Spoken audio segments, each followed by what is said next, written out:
Dean Thompson is really why we're here.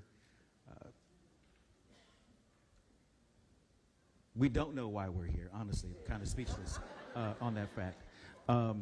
But to Chair Pursuant, are you aware that, and if the committee, if you answered this question at a previous committee here, and I apologize, but I just want to get this, at least for our Harris County folk to understand, are you aware that the 2021 map increased majority white districts? I have not looked at that, Okay. the breakdown of every single one and tabulate every single one.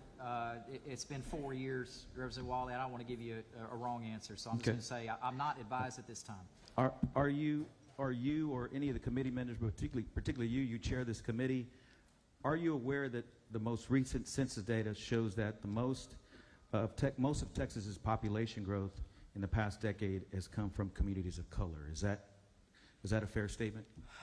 I'm not 100% sure, Representative Wally. I don't have information in front of me to dispute that because I haven't looked at this.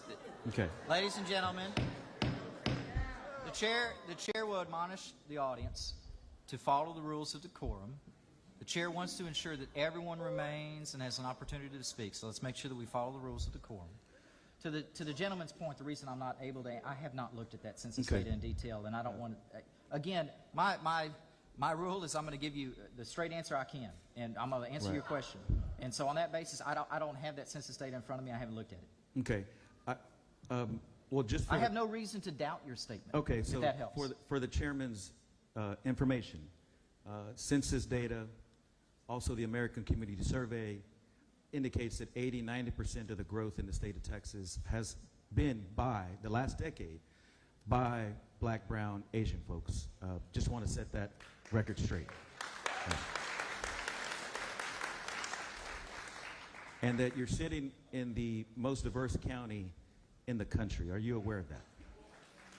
I believe, hyper-technically, Gentleman Representative Lalani might take issue with that because I believe that Fort Bend County is the most And where's diverse. Fort Bend?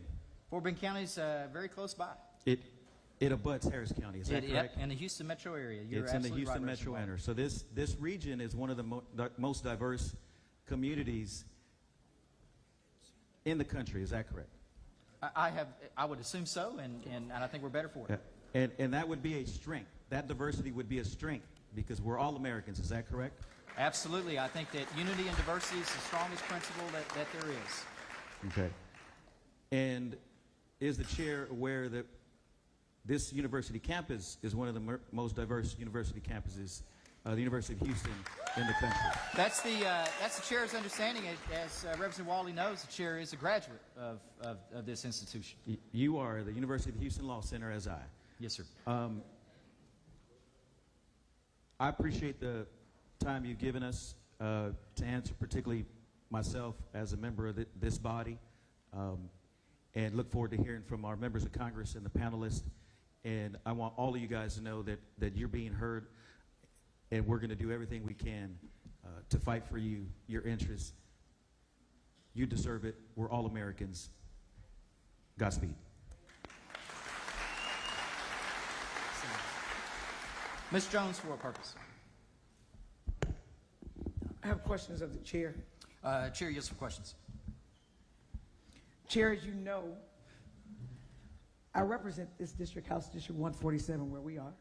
That's the chair's understanding, yes. Yes, and I have 2 degrees from this institution, an undergraduate degree and a law degree. The chair understands that? Chair understands that. Chair understands that you might have been a track star here at some point in time. That too. And the chair would agree that when people are elected by their constituents, we know what's going on in our communities because we're here on the ground. Would the chair agree with that? I believe the Texas House, of all, whether it's compared to the Senate or U.S. Congress, is the closest to the people. And so on that basis, I'd of course agree with it. Exactly. So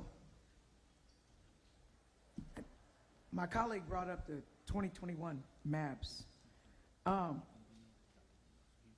Would you agree that in 2021, the Black and brown communities and Asian communities were cracked and packed and baked into districts that diluted their voting power to create more Anglo-dominated districts, even though the majority of the growth came from people of color?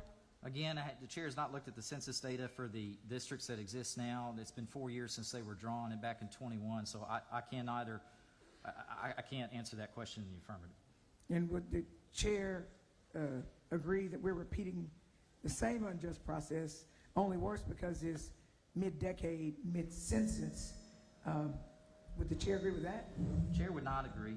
Chair's position is we're going to always follow the Voting Rights Act, and that's the chair's position, always will be the chair's position. The chair's a lawyer, right? The chair has engaged in what is known as the practice, quote, of law. And the chair is familiar with due process, right? Chair is absolutely familiar with due process. And the chair understands that with due process, we're entitled to meaningful notice and hearing of rights that are being taken away from us, correct? Due process, the due process that is owed depends upon the action being taken, whether it infringes fundamental rights, but in all cases, due process is at the minimum notice and hearing. Right. So at a minimum notice and hearing, does the chair agree that the people that are coming to testify in this hearing, at least at this point, are unable to testify as to how they will be negatively or positively affected by any maps, because there are no maps filed for anybody to testify to? The question that the members of the public will be able to address whenever we get to public testimony will be whether or not they believe the current maps are appropriate or if they'd like to see changes. Okay. And so I cannot speak for the members of the public and what their opinion will be. I'd love to be able to hear it.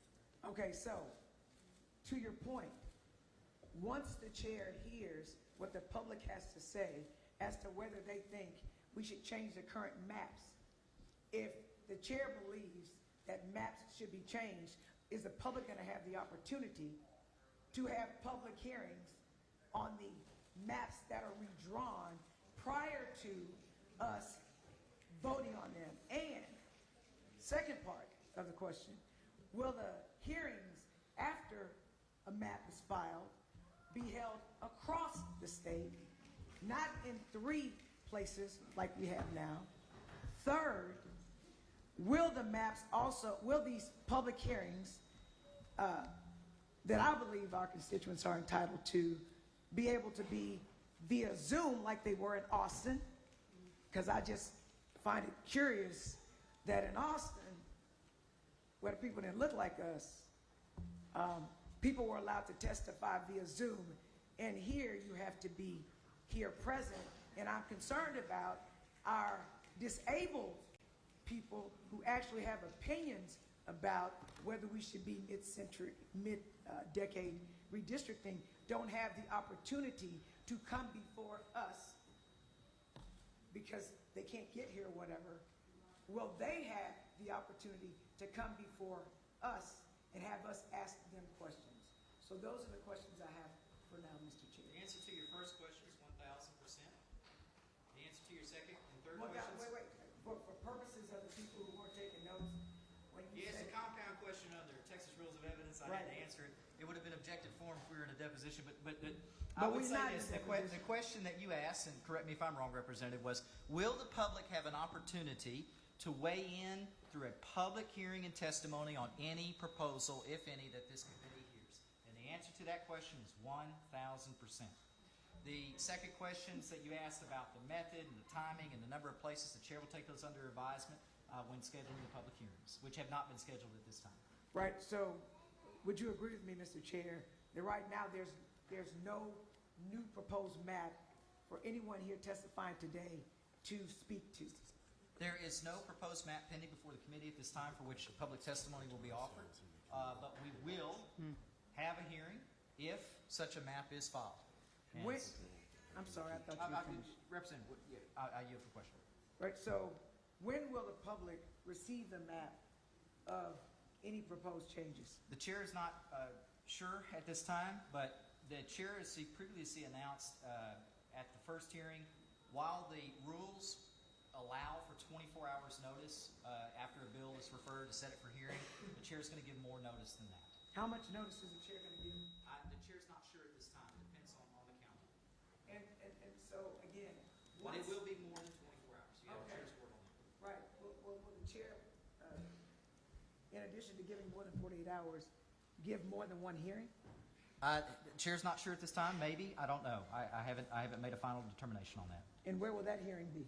The chair's not sure at this time, but I will take your suggestions under advisement as have been made by others as well. And I'll just say this, that some people have jobs to go to. Some people have to make arrangements to get places if it's not where they are.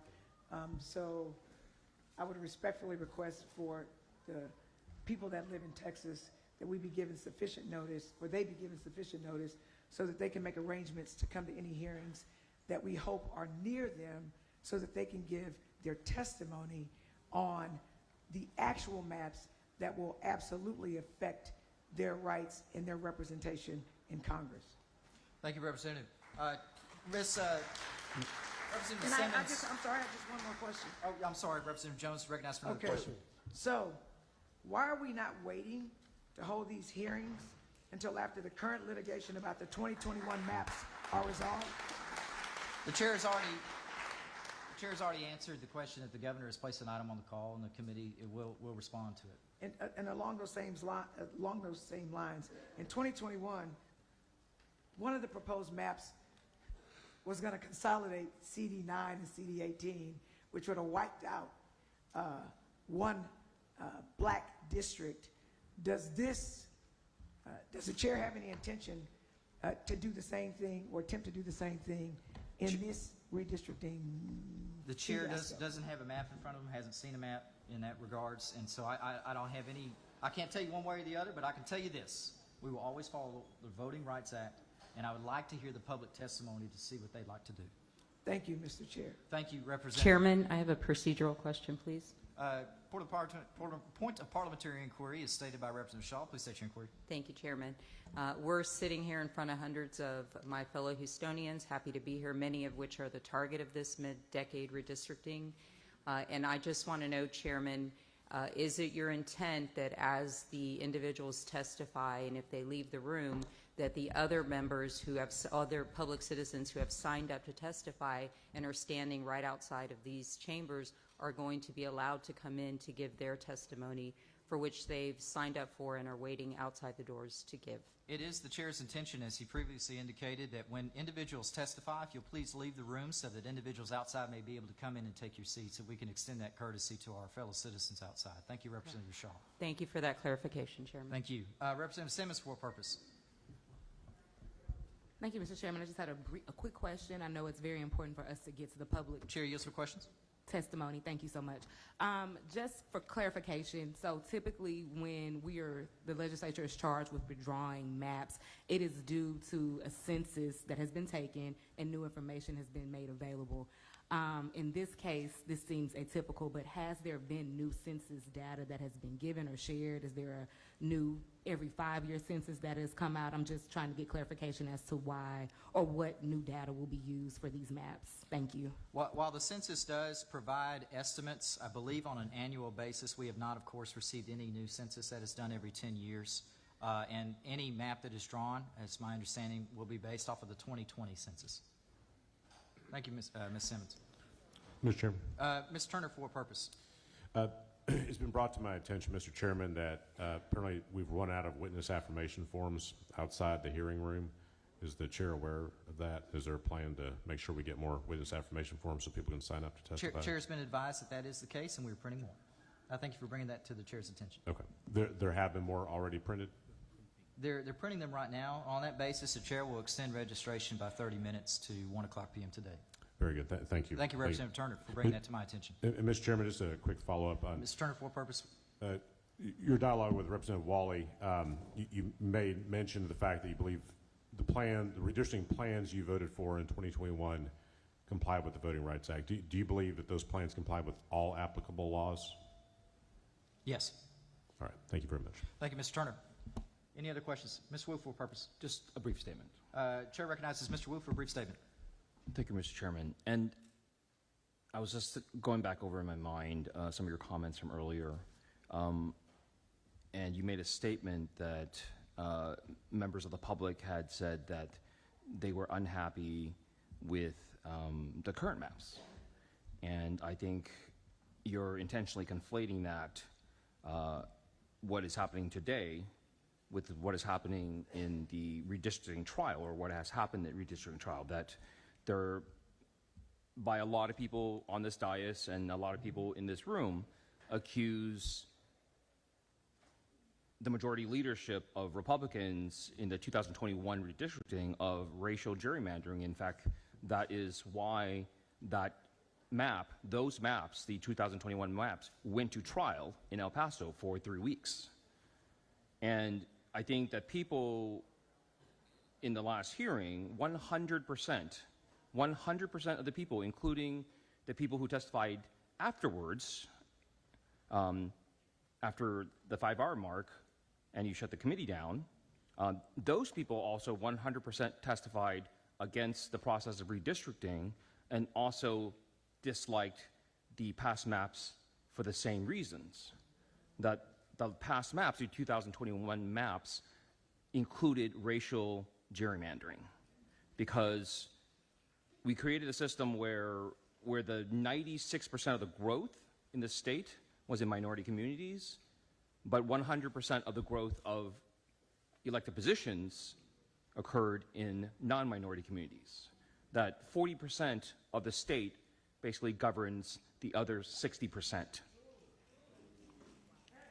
And I think it is disingenuous and maybe a little bit of a misstatement to say that people are unhappy with the current maps in the way that I think you're saying. That I think that people are unhappy with the current maps because they do include racial gerrymandering as we alleged in the trial. But people would rather accept the current racial gerrymandering over the intensive racial gerrymandering that the governor's proclamation calls for.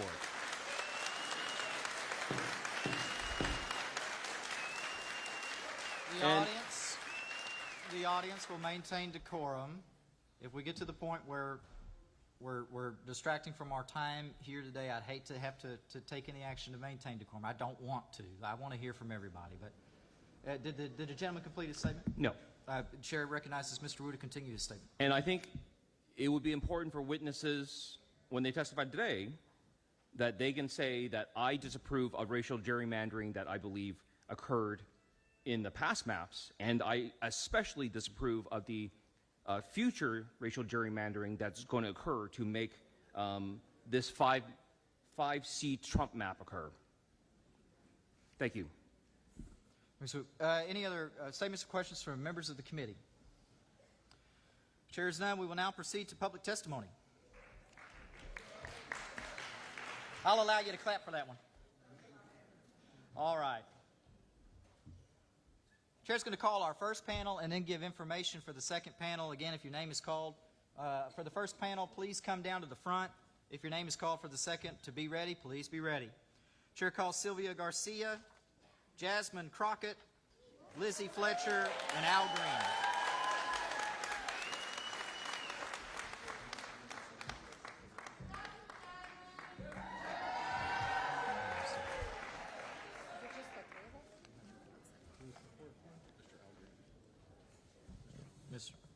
Mr. Green has been called as well.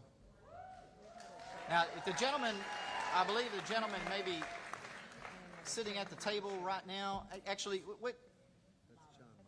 That's Sean Mata. You want me to? Is he in your list here? He is invited testimony. Okay. Congressman Green, would you be so kind if I took this gentleman's testimony first? Is that all right with you? All right.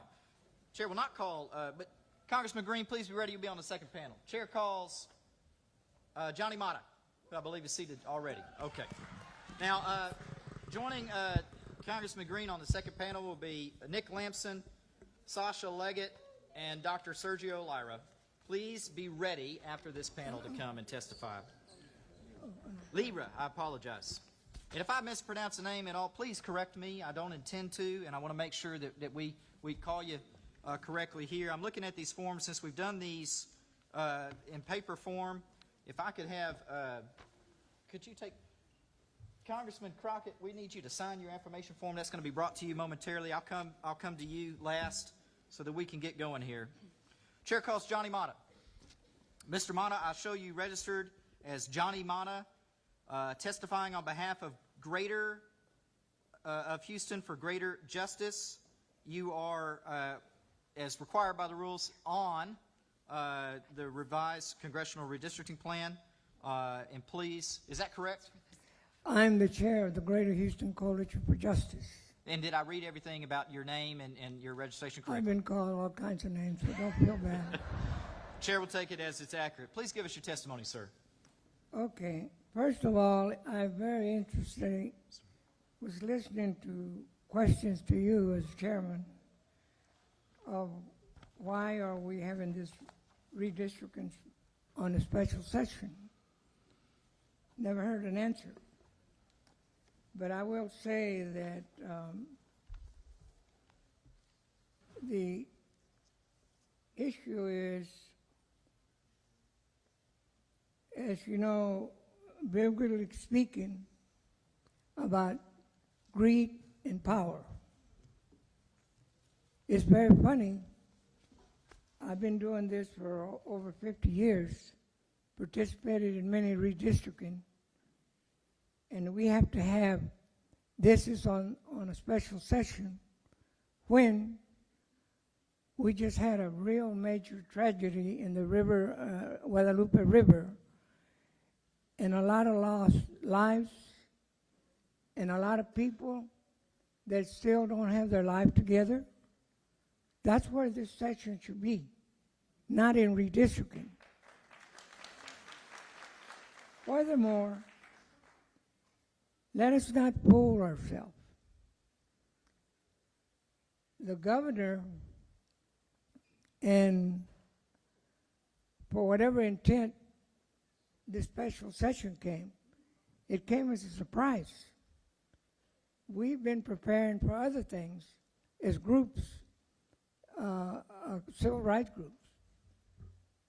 We're really faced with a lot of the immigration issues that even U.S. citizens, especially military people, are being deported. And redistricting comes every 10 years. We weren't ready for this. And I think the message should be there should not be a special session on redistricting. Please finish your testimony. That message can go to the governor. I would call the governor because as a state judge, he made a decision on a man that was accused of taking a lawnmower. Thank you. Gentleman's time has expired. We may come back to you for some questions. Members at the end of the panel will come back to you. Thank you, sir. Chair calls Silvia Garcia. I'll show you register to testify as Silvia Garcia on behalf of yourself and testifying on the revisions to the Congressional Redistricting Plan. Is that correct? Yes, but I want to be on record that my answer is hell no, we don't need to be doing this. I understand. Please give us your testimony. Thank you. As I testified in Austin, we should not be here today. You all should really be back in Austin passing legislation to support families in the Hill Country after the devastating flooding. Instead, we're here today playing political games to appease the felon in the White House in his lust to retain power. We are pretending that the governor did not approve the very maps he is now insisting must be changed. This political theater will hurt communities in my district, targeted in the DOJ letter, CD 29, and it is just shameful. So let me tell you about District 29. Our shared values and culture far outnumber our differences. We're a community that values faith, family, and hard work and service. At nearly 75% Latino, this district was created to comply with the Voting Rights Act, which you, Mr. Chairman, say you fully support. And any suggestion otherwise by the Department of Justice is simply a lie. From Lindale to the East End, to Aldine, to Pasadena, to Galena Park, to Jacinto City and South Houston, we are a community and we stick together. We are home to the area's largest Dia de los Muertos celebration, award-winning mariachis, championship high school teams, and some of the greatest people you'll ever have the privilege of meeting here in Texas. We drive the Texas economy by working the Houston Ship Channel, and we would never, ever, ever let a con man from New York tell us Texans what to do.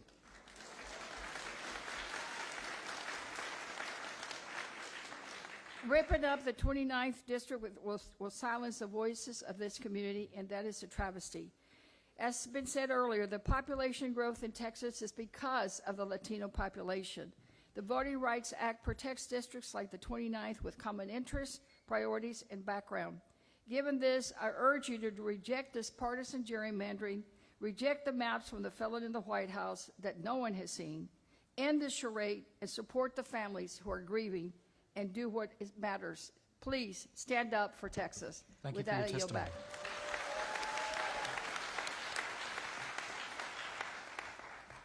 Chair calls Lizzie Fletcher.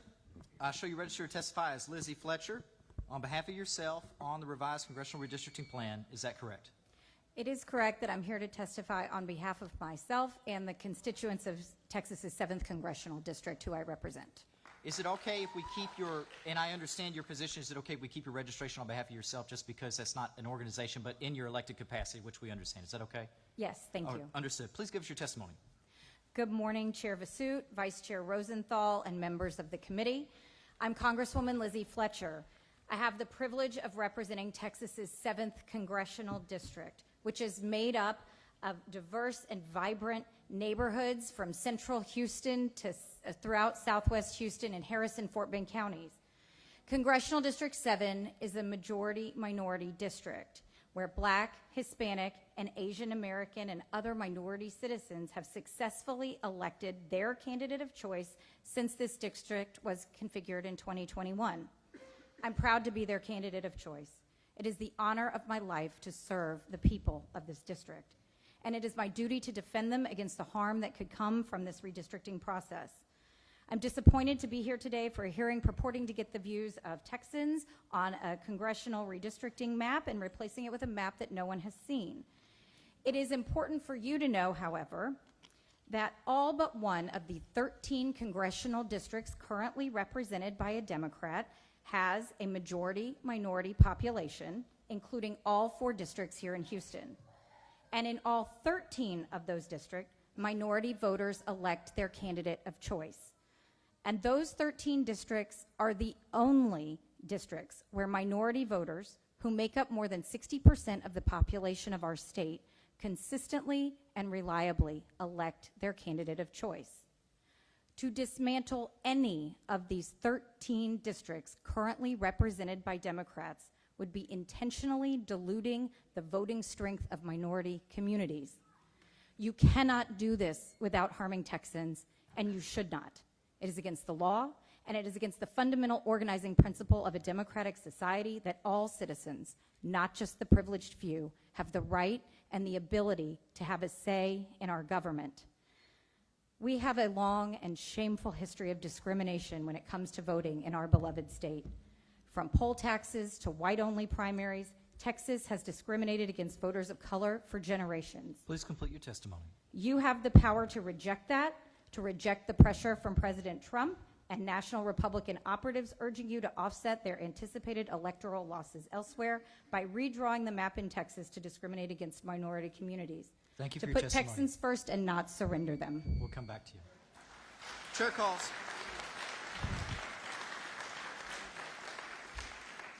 Chair calls Jasmine Crockett. I'll show you registered to testify as Jasmine Crockett on behalf of yourself on the revisions to the Congressional Redistricting Plan. Is that correct? Yes, Please as give us well your as. testimony. Okay, thank you. So I am Congresswoman Jasmine Crockett. I am also testifying on behalf of the people of Texas 30 and frankly all the people that have any sense or any compassion in the state of Texas. Now, it seems like we have consistently heard the refrain that Michael Jackson used to sing of why? And so I just want to be clear because I have an opportunity to see so many people that I served with. And unlike the chair, I actually do recall a number of things, such as the fact that the state was grown by 95% people of color.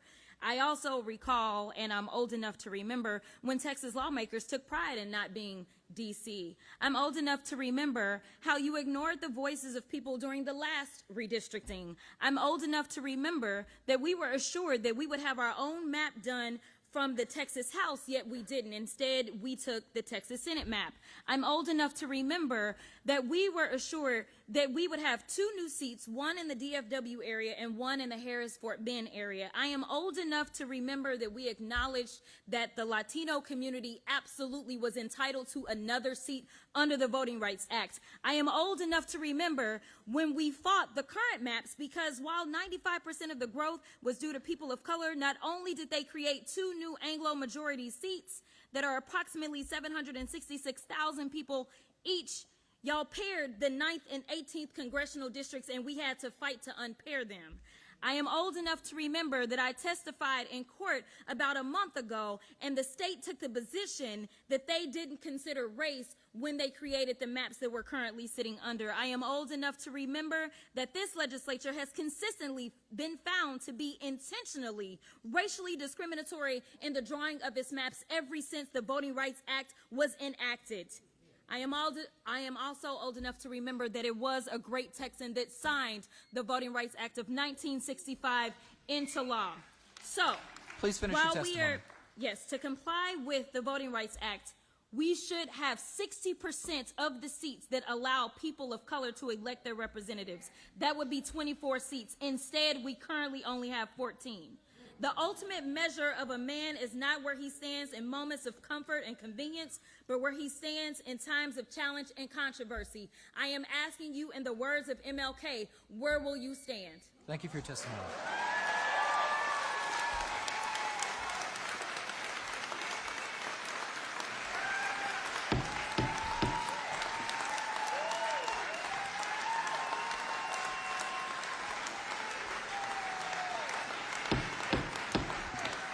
Room will come to order. Thank you. Gallery will come to order.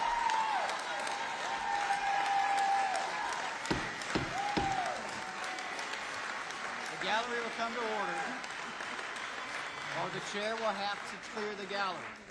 The gallery will come to order, the chair will have to clear the gallery. The chair does not want to do that. Remember, every time you're taking away from other people talking. Members of the committee, any questions for this panel? Yes. Representative Wu, recognized to question the panel. Thank you. This question is for everyone here. The preface is, we've been trying to find out why we're here. The chair says that he knows jurisdictionally what the authority is that we're here, but not exactly what we're supposed to be doing. The governor has not really said anything other than he wants to eliminate coalition districts. Could you tell us, do you support districts made up of coalitions of all races, that black, white, Asian, Latino, everyone together, coming together to pick their people, pick the person that they want, no matter who that person happens to be? Do you support that, and do you think that should be protected?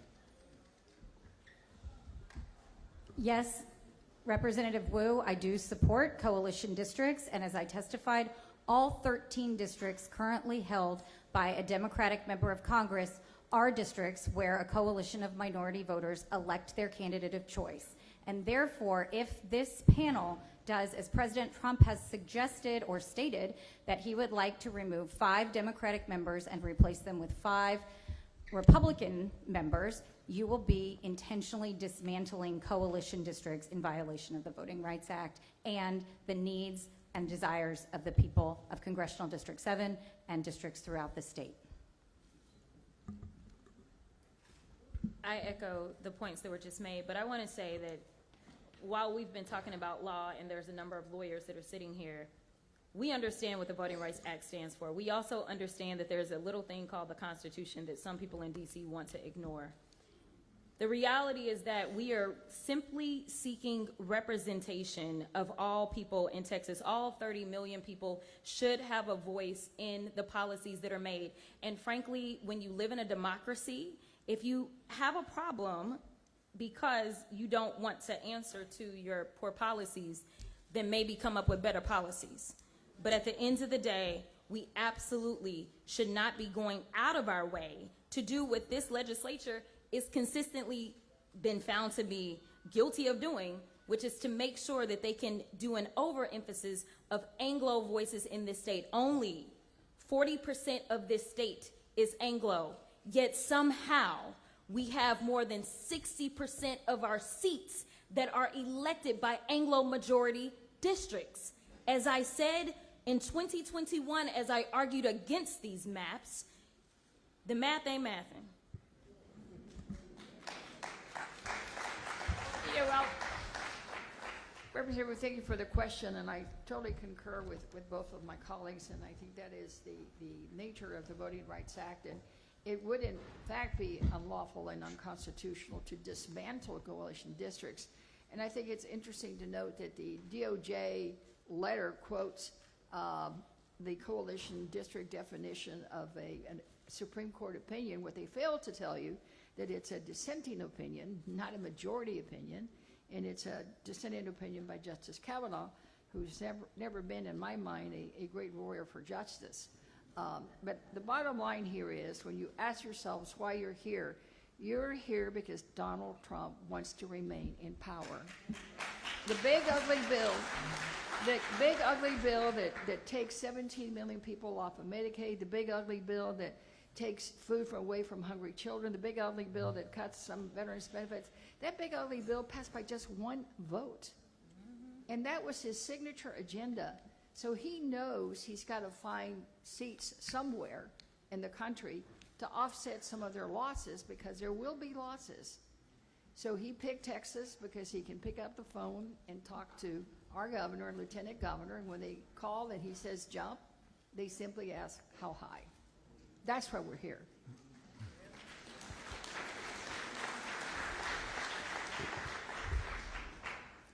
The answer is yes, yes, yes. And why? Democracy, democracy, democracy. That's what we're losing in America today. A lot of my forefathers in LULAC, American GI Forum, NAACP, that worked so hard for the Voting Rights Act and equality are gone now. They're rolling up in their death, in their tombs right now over what's happening here today.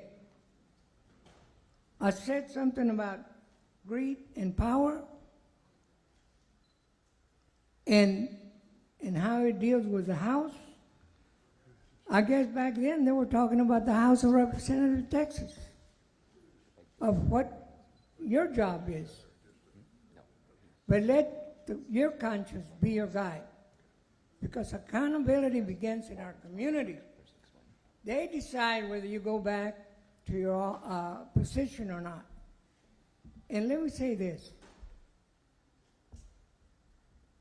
The pride of America and the trust in the world is in decline.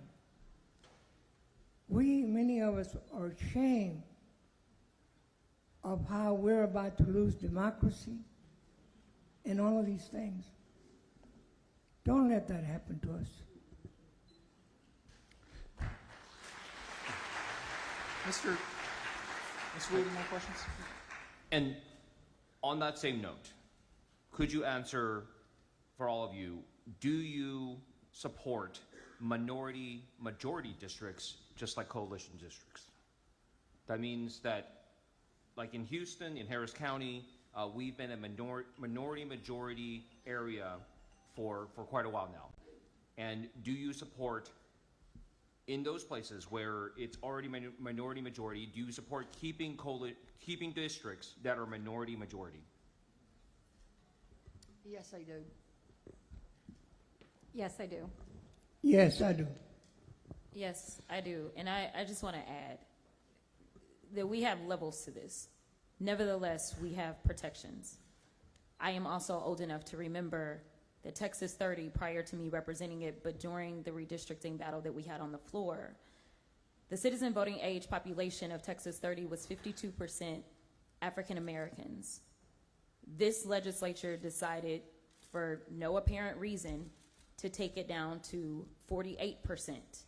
They also decided that they wanted to wash out certain black folk and put other black folk in because they just felt like that was enough because it would give them the numbers. But we know that if there is a district, and I have the most compact district in the state of Texas, we didn't go drawing squiggly lines to find black folk to put them in my seat. my seat is actually compact. It's these other districts that look like some kid just decided they were going to scribble whatever. And so when we're looking at compactness, that looks like not necessarily cutting our urban centers that tend to be the more diverse areas of this state into little pieces. It looks like making sure that you can hold those communities of common interest together. That means that if it's HISD, people stay together so that when there are fights, when they decide that they want to do things like defund HISD, they have a federal representative who understands that instead of giving them HISD and giving them another ISD, it is important that you keep these communities of common interest where they live together, where they play together, where they go to church together, where they go to school together, where they shop together. And that's not what these maps have done. And so, do we need new maps? We do. Do we need better maps? Yes. But your response has nothing to do with the people, regardless of what y'all say. Because the people told y'all in 2021 not to do this, and you did it. The people are going to come up here today, I can guarantee you and tell you, not to break up their communities again because there's a target on their back because they know that they're weak in D.C. I am asking y'all to do what you say you love to do in this state, which is to honor the people that we serve. We are Texas. We are better than this.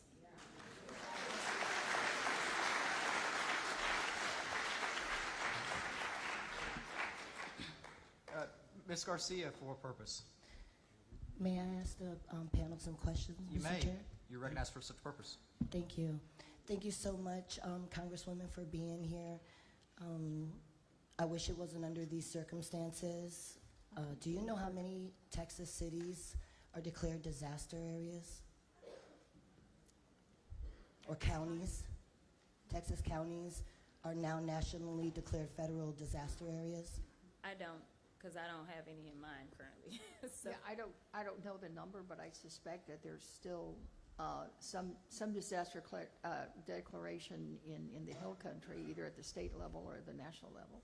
That's just a guess, but I don't know for a fact.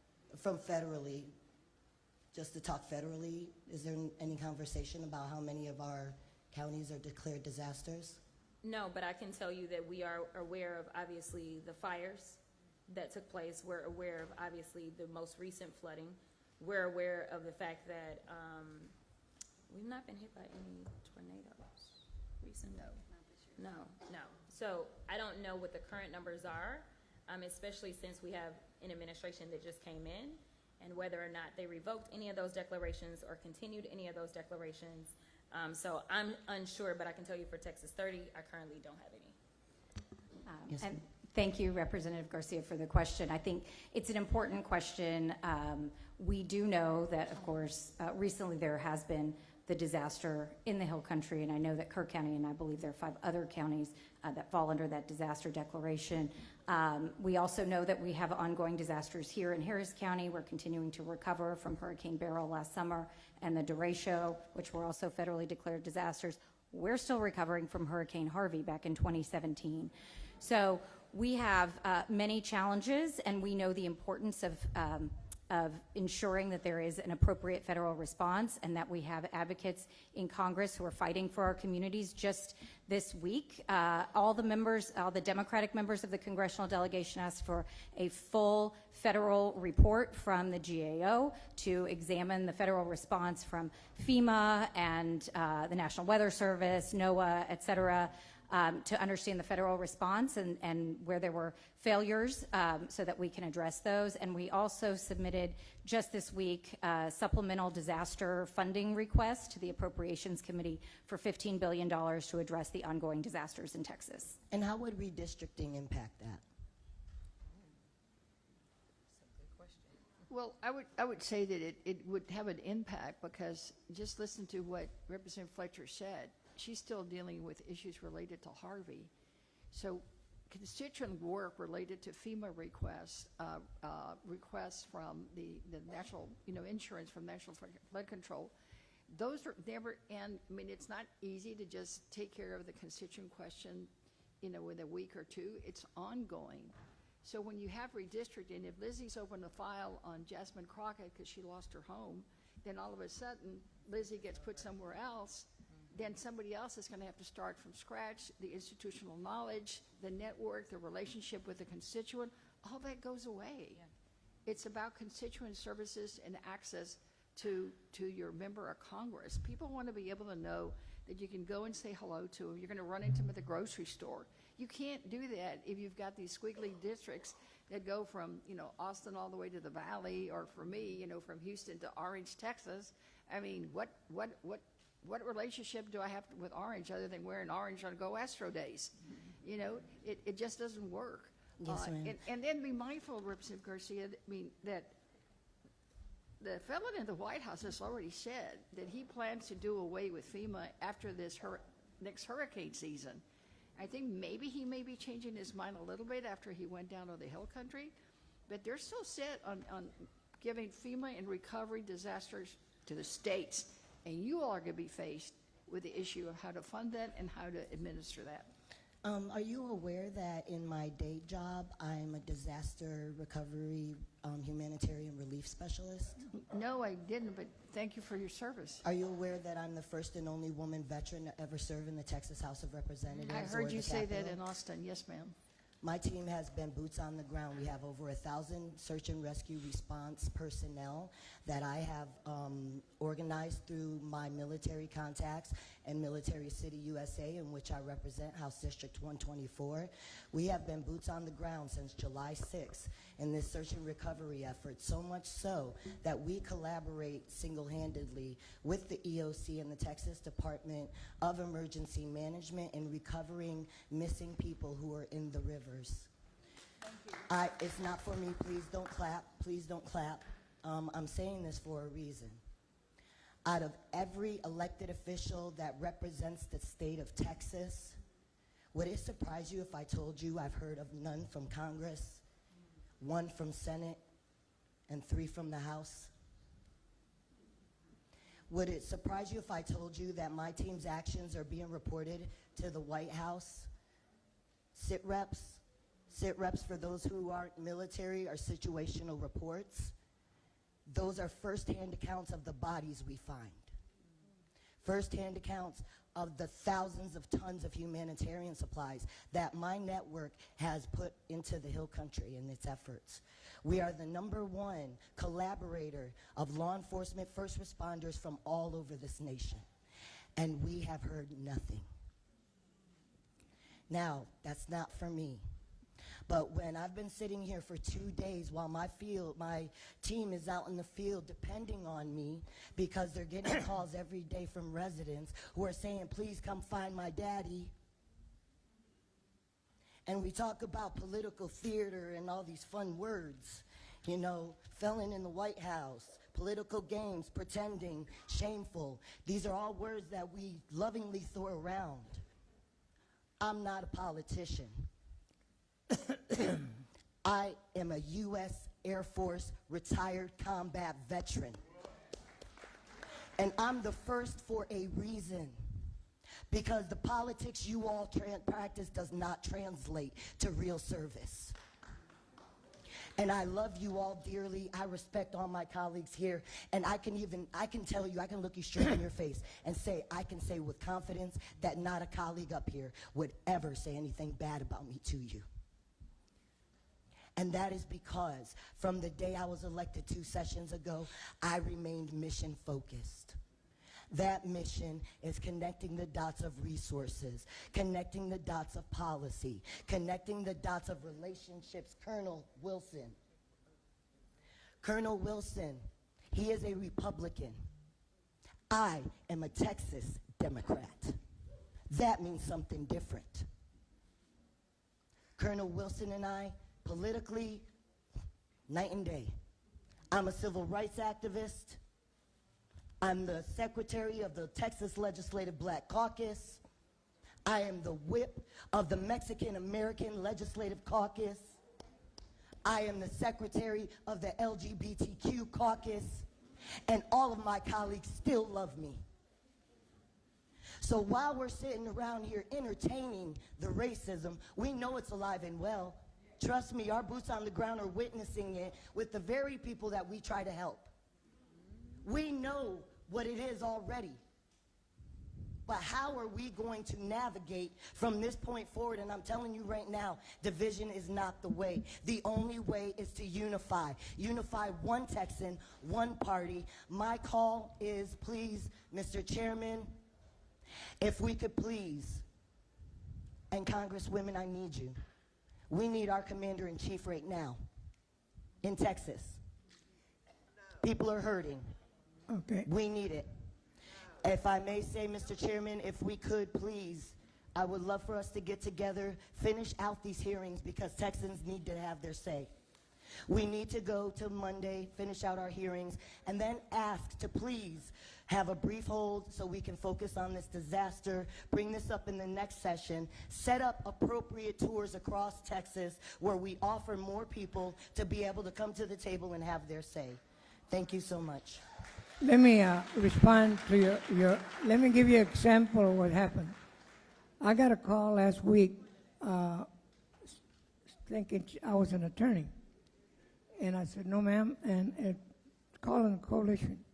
She said she had a disaster at her home. They put her in a hotel, and her grandchild wanted to go swimming, but the swimming pool was broke. And so, to make a story short, there was another hotel similar to her house, so they moved. And when she got there, they said, I'm sorry, we can't take you because you complained about the pool. So she went back to the place, and they said, I'm sorry, we're not going to take you. I told her about HUD and Title VII of the law, but I said, we are going to meet with you, and once we do a thorough investigation, we're going to deal with the hotel and embarrass them for such inhuman and unconscionable action. Mr. Chair. Mr. Wally, for what purpose? Chairman, respectfully ask, you allow me to ask a few questions of the panelists. Absolutely. The chair recognizes Mr. Wally. Question panel. Thank you, Mr.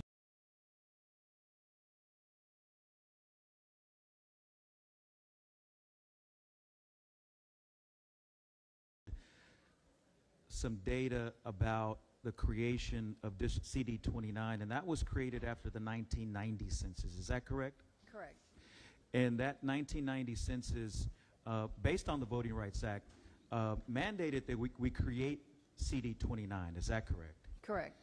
And that was because of the growth of the Latino population in Harris County, particularly in these particular parts of Houston. Is that correct?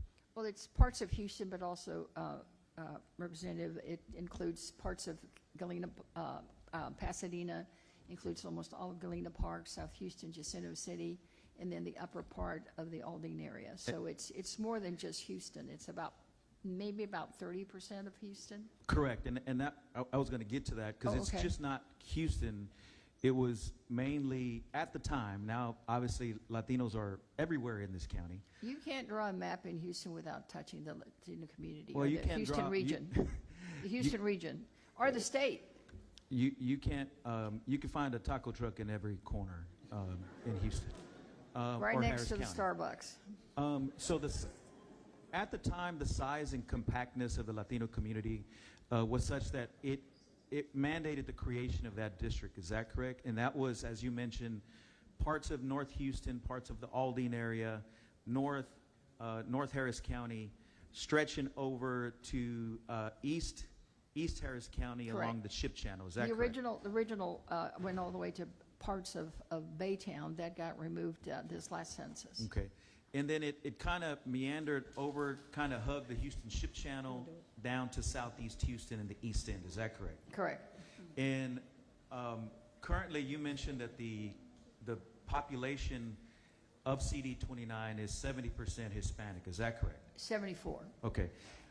But the citizen voting age population, to clarify, just to make sure that that's on the record, and I think it's been testified as such in many public settings here and in legal settings and courtrooms, that there's about 65% of CD 29 citizen voting age population has a Spanish surname or they're Hispanic. Is that correct? Correct.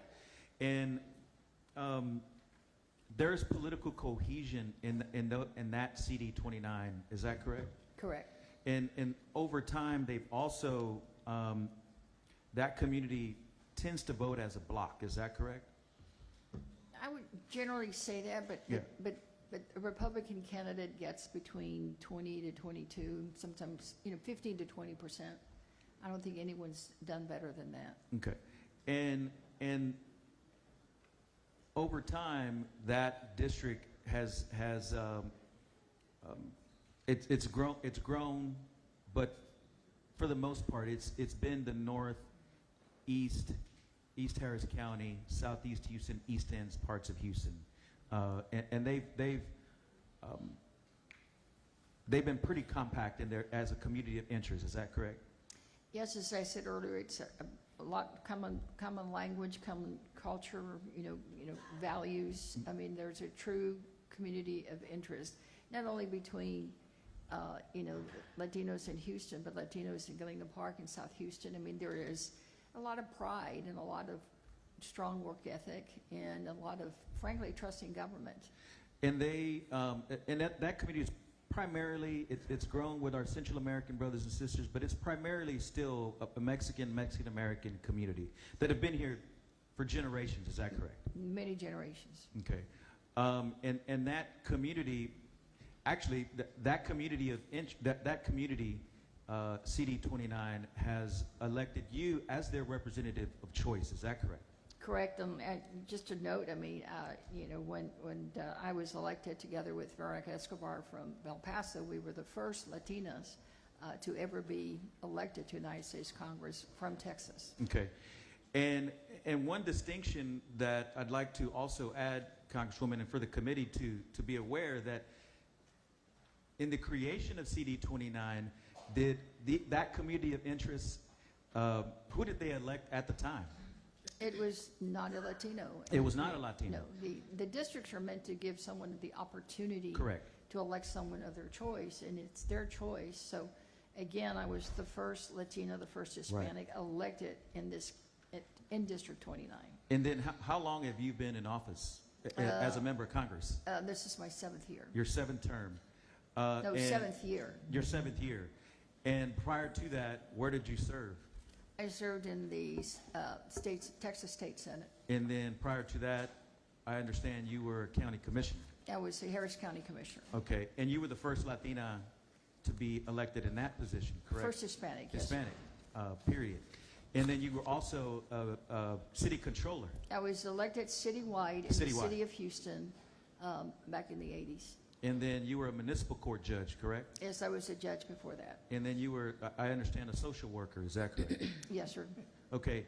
And I'm like a cat, have many lives. and I want to focus, particularly your story is compelling in that obviously you and Representative Escobar in El Paso were the first two Latinas, but your story has been emblematic of the district as well. Is that correct? Yes, sir. Okay. And the distinction in the creation of the district was that the district, that community of interest that was majority Hispanic, elected an Anglo-Democrat in that primary. Yes, sir. I, in fact, was in that race. I came out third. Correct. But I kept trying. Yeah. I didn't give up.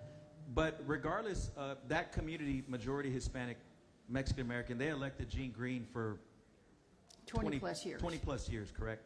That was their candidate of choice. Correct. And now you're their candidate of choice. And since we're talking about numbers, your district is a majority Hispanic opportunity district, correct? Correct. And I know we're talking about the power of Congress and the powerful forces in the White House. But to the average American, the average Texan, the average person that lives in CD 29, why does that matter? Why does it matter to the average family that's trying to put food on the table, to the average mother that's trying to get health care, to the average worker that's trying to get a job, maybe at the ship channel and doesn't have maybe adequate resources, or child care that we need. Why does it matter to those families? Well, it matters, especially in our district, because they want to elect someone who shares their values, shares their communities of interest, shares their culture, shares their language, and it makes a huge difference. I know it was pointed out to me when I was working on the investigation to the first missing and later, of course, discovered that she'd been murdered, Vanessa Guillen case. We always use as an example of her mother was able to come and speak directly to a member of Congress that was accessible, easy to get to, someone they could identify with, and sit down and talk in Spanish and hear her complaint, which was something the Army had never done. And it was, I who insisted that we go to Fort Hood and see what was going on. It's possible that someone who has not been able to share her values and her language and her culture and her being able to just sit down and put yourself in their shoes is just critical when you're doing constituent services. You shouldn't just brush it off and just say, oh, well, no, the Army said this and it's the Army. We can't question them. Or, oh, no, Social Security said you're not disabled, so that's it. Sorry. So I think it matters when it's someone who's committed to putting, people over politics and just fighting for them. People want us to be out there and fight for them, and I think that's what your candidate of choice will do.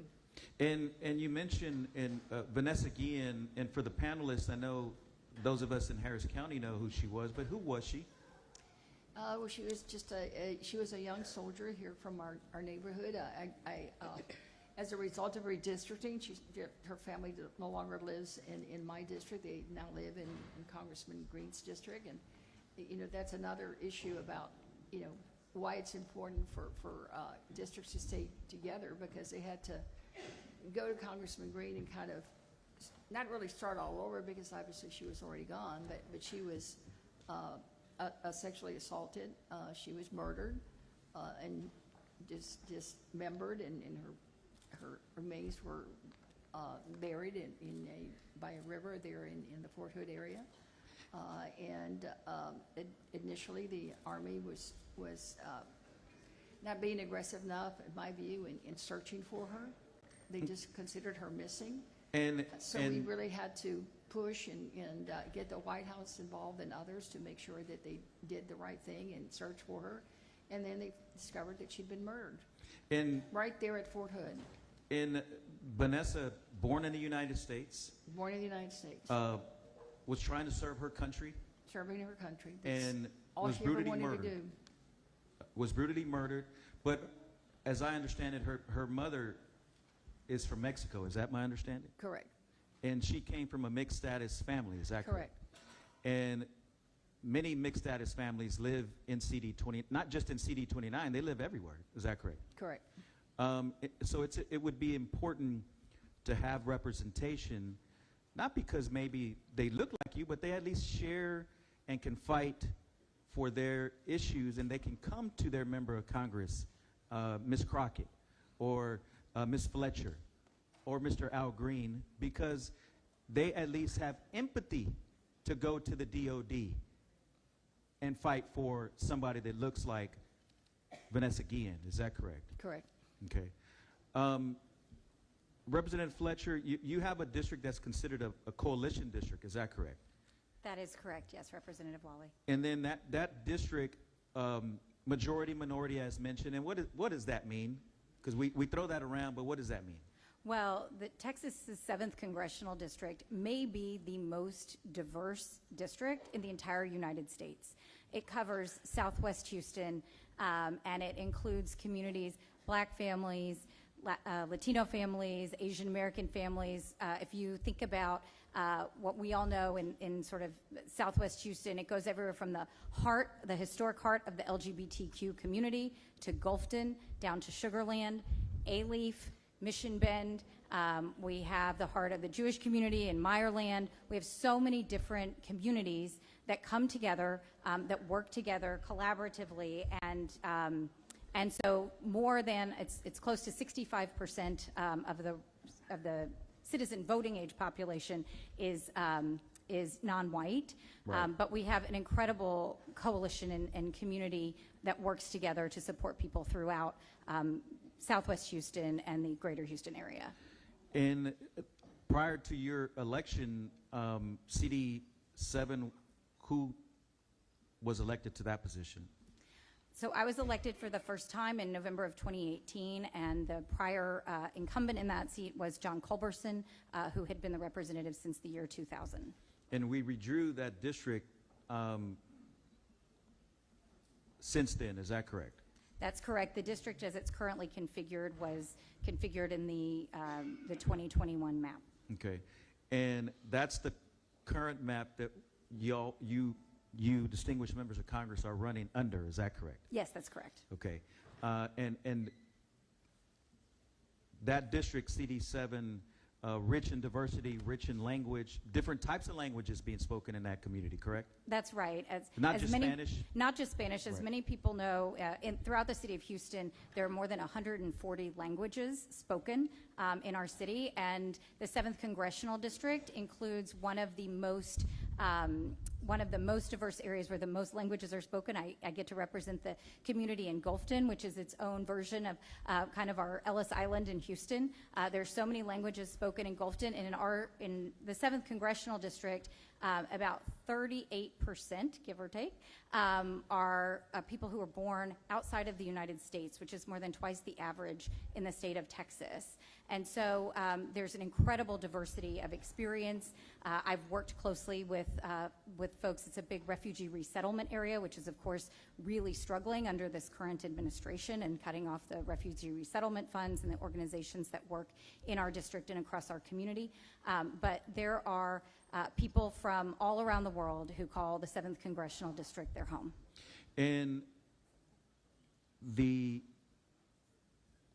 that part of Houston, CD7, rich in diversity, rich in culture, rich in languages being spoken, rich in food. Yeah, I was going to say great restaurants. Yes. They have collectively, in their size and compactness, in their political cohesion, and they've voted as a bloc to elect you as their candidate of choice. Is that correct? That is correct. Obviously. And so at the end of the day, it's not so much about you individually as members of Congress. It's the people.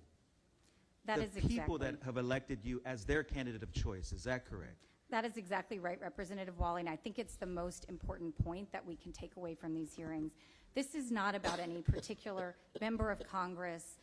It's about the voters. It is about the people we represent and giving them the opportunity to elect their candidate of choice and to have a real opportunity to do that.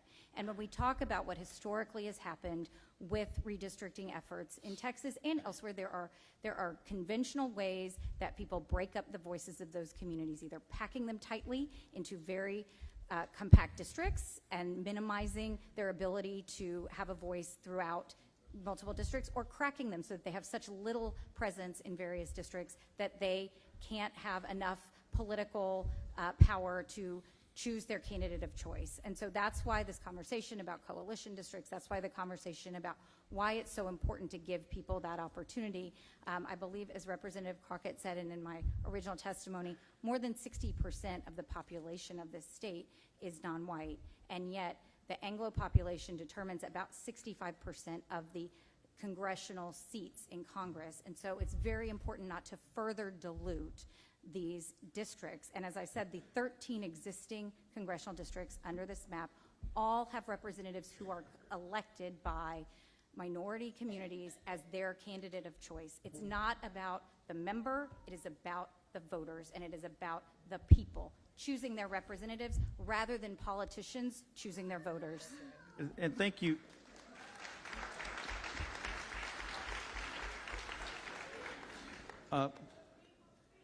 Representative Fletcher, and I think you heard the question that I posed to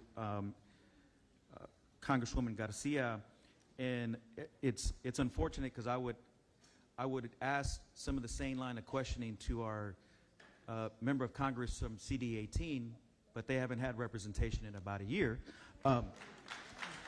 And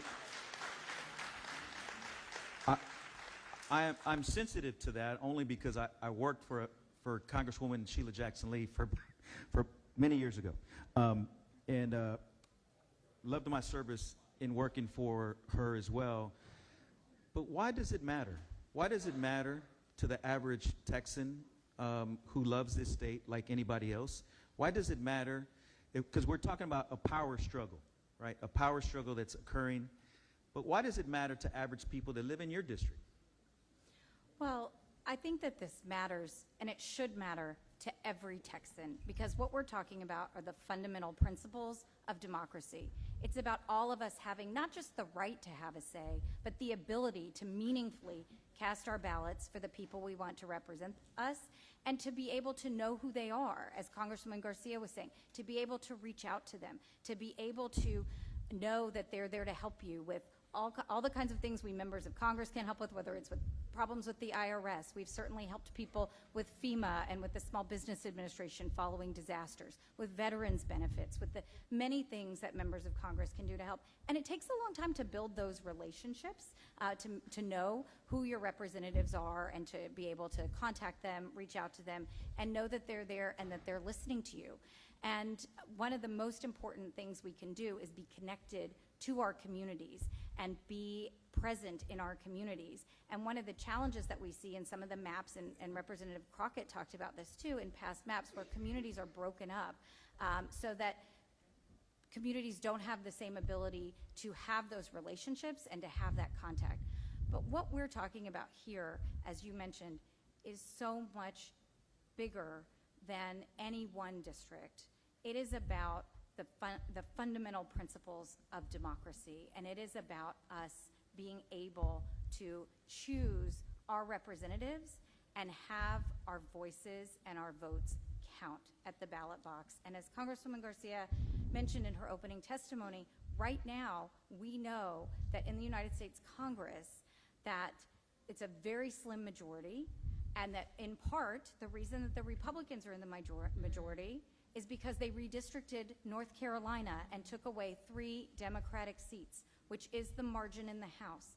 The policies that this administration is imposing and directing the House Republicans to vote for are deeply unpopular, and they are going to result in real harm to our constituents.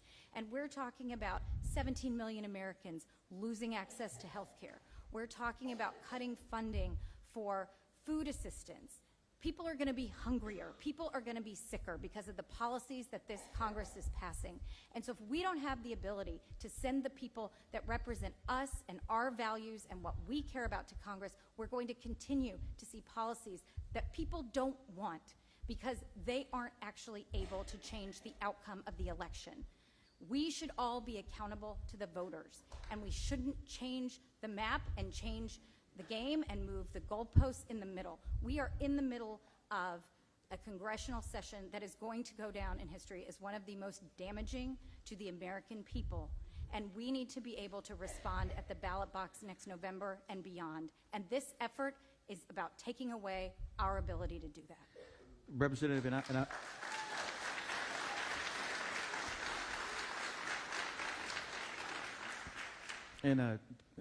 Chairman pursuant, I apologize. I'm going to end my questioning here, but I'm going to just ask a follow-up question. At the end of the day, though, you mentioned legislation at the federal level that is very unpopular. But what does that mean? Does that mean children getting kicked off Medicare or Medicaid? Exactly. Okay. It means children losing their Medicaid. It means people losing the subsidies that help them afford health insurance. It means people not being able to go to Planned Parenthood to get birth control. It means that there's no food assistance for families, millions of families not getting $6 a day to help keep them from being hungry. It means not having school lunches in schools. It means so many things, and that's the tip of the iceberg. I mean, there's so much that got rolled up into that one big ugly bill, 1,000-page bill, and done in the dark of night. People are still figuring out what's in it. Our electricity rates are going to go up. Our electric bills are going to be higher. There are so many terrible things coming out of that bill. And people need to be able to say no to that. Yeah, Congressman Garcia, it wasn't covered in that particular bill, but the immigration policies that we're seeing that people across our community are devastated by and afraid of. People who live in the 7th Congressional District are afraid to go to church. They're afraid to go out. They're afraid of what's going to happen. And I hear that from my constituents because they know that I share their values. And they know that I'm up there fighting. And they need to be able to continue to have a voice in Congress. And we are talking about taking away their voices. It's not about me. It's not about my voice. It's about taking away their voices and minimizing the number of people who can carry the message from Texas that we don't like what they're doing and that we're going to change things. And you have to be accountable to your voters. And when you talk about drawing these maps this way to make sure that they don't need to worry about whether they get reelected, that's a disservice to every single Texan. Thank you to the panelists. Members, any other questions for the members of the panel? I know we've been going a while on this one. I have a question. Chair recognizes Ms. Pearson for a question. Thank you, Chairman. Thank you all for being here today and sharing your passion on this issue. I will say Representative Wally fleshed out a little bit of what my question was, but not all the way. I'm a little confused because at the beginning of the testimony I heard about, and my question is for you, Congresswoman Fletcher. Your colleagues testified earlier that it was important for people of color to have people who look like them. Your other colleague mentioned that it's important to have the same language and same culture. And then you testified that you have is it 65% non-white district? That's right. And do you agree with that?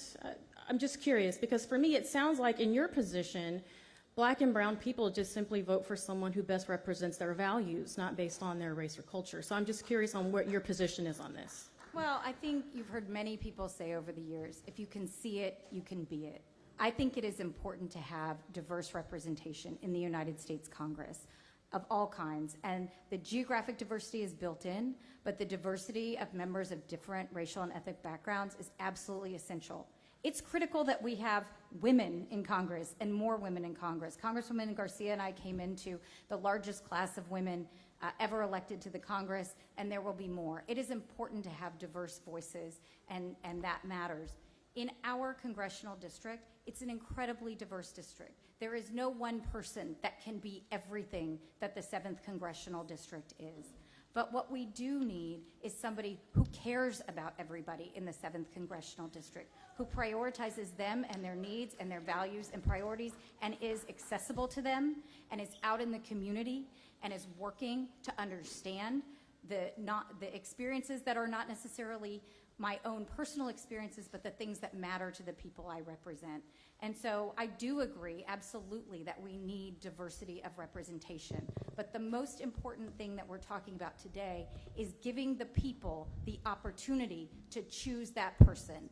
And when Donald Trump says, I need 5 more Republican seats, you are taking the ability away from the people to decide who their representative is going to be, and that is wrong.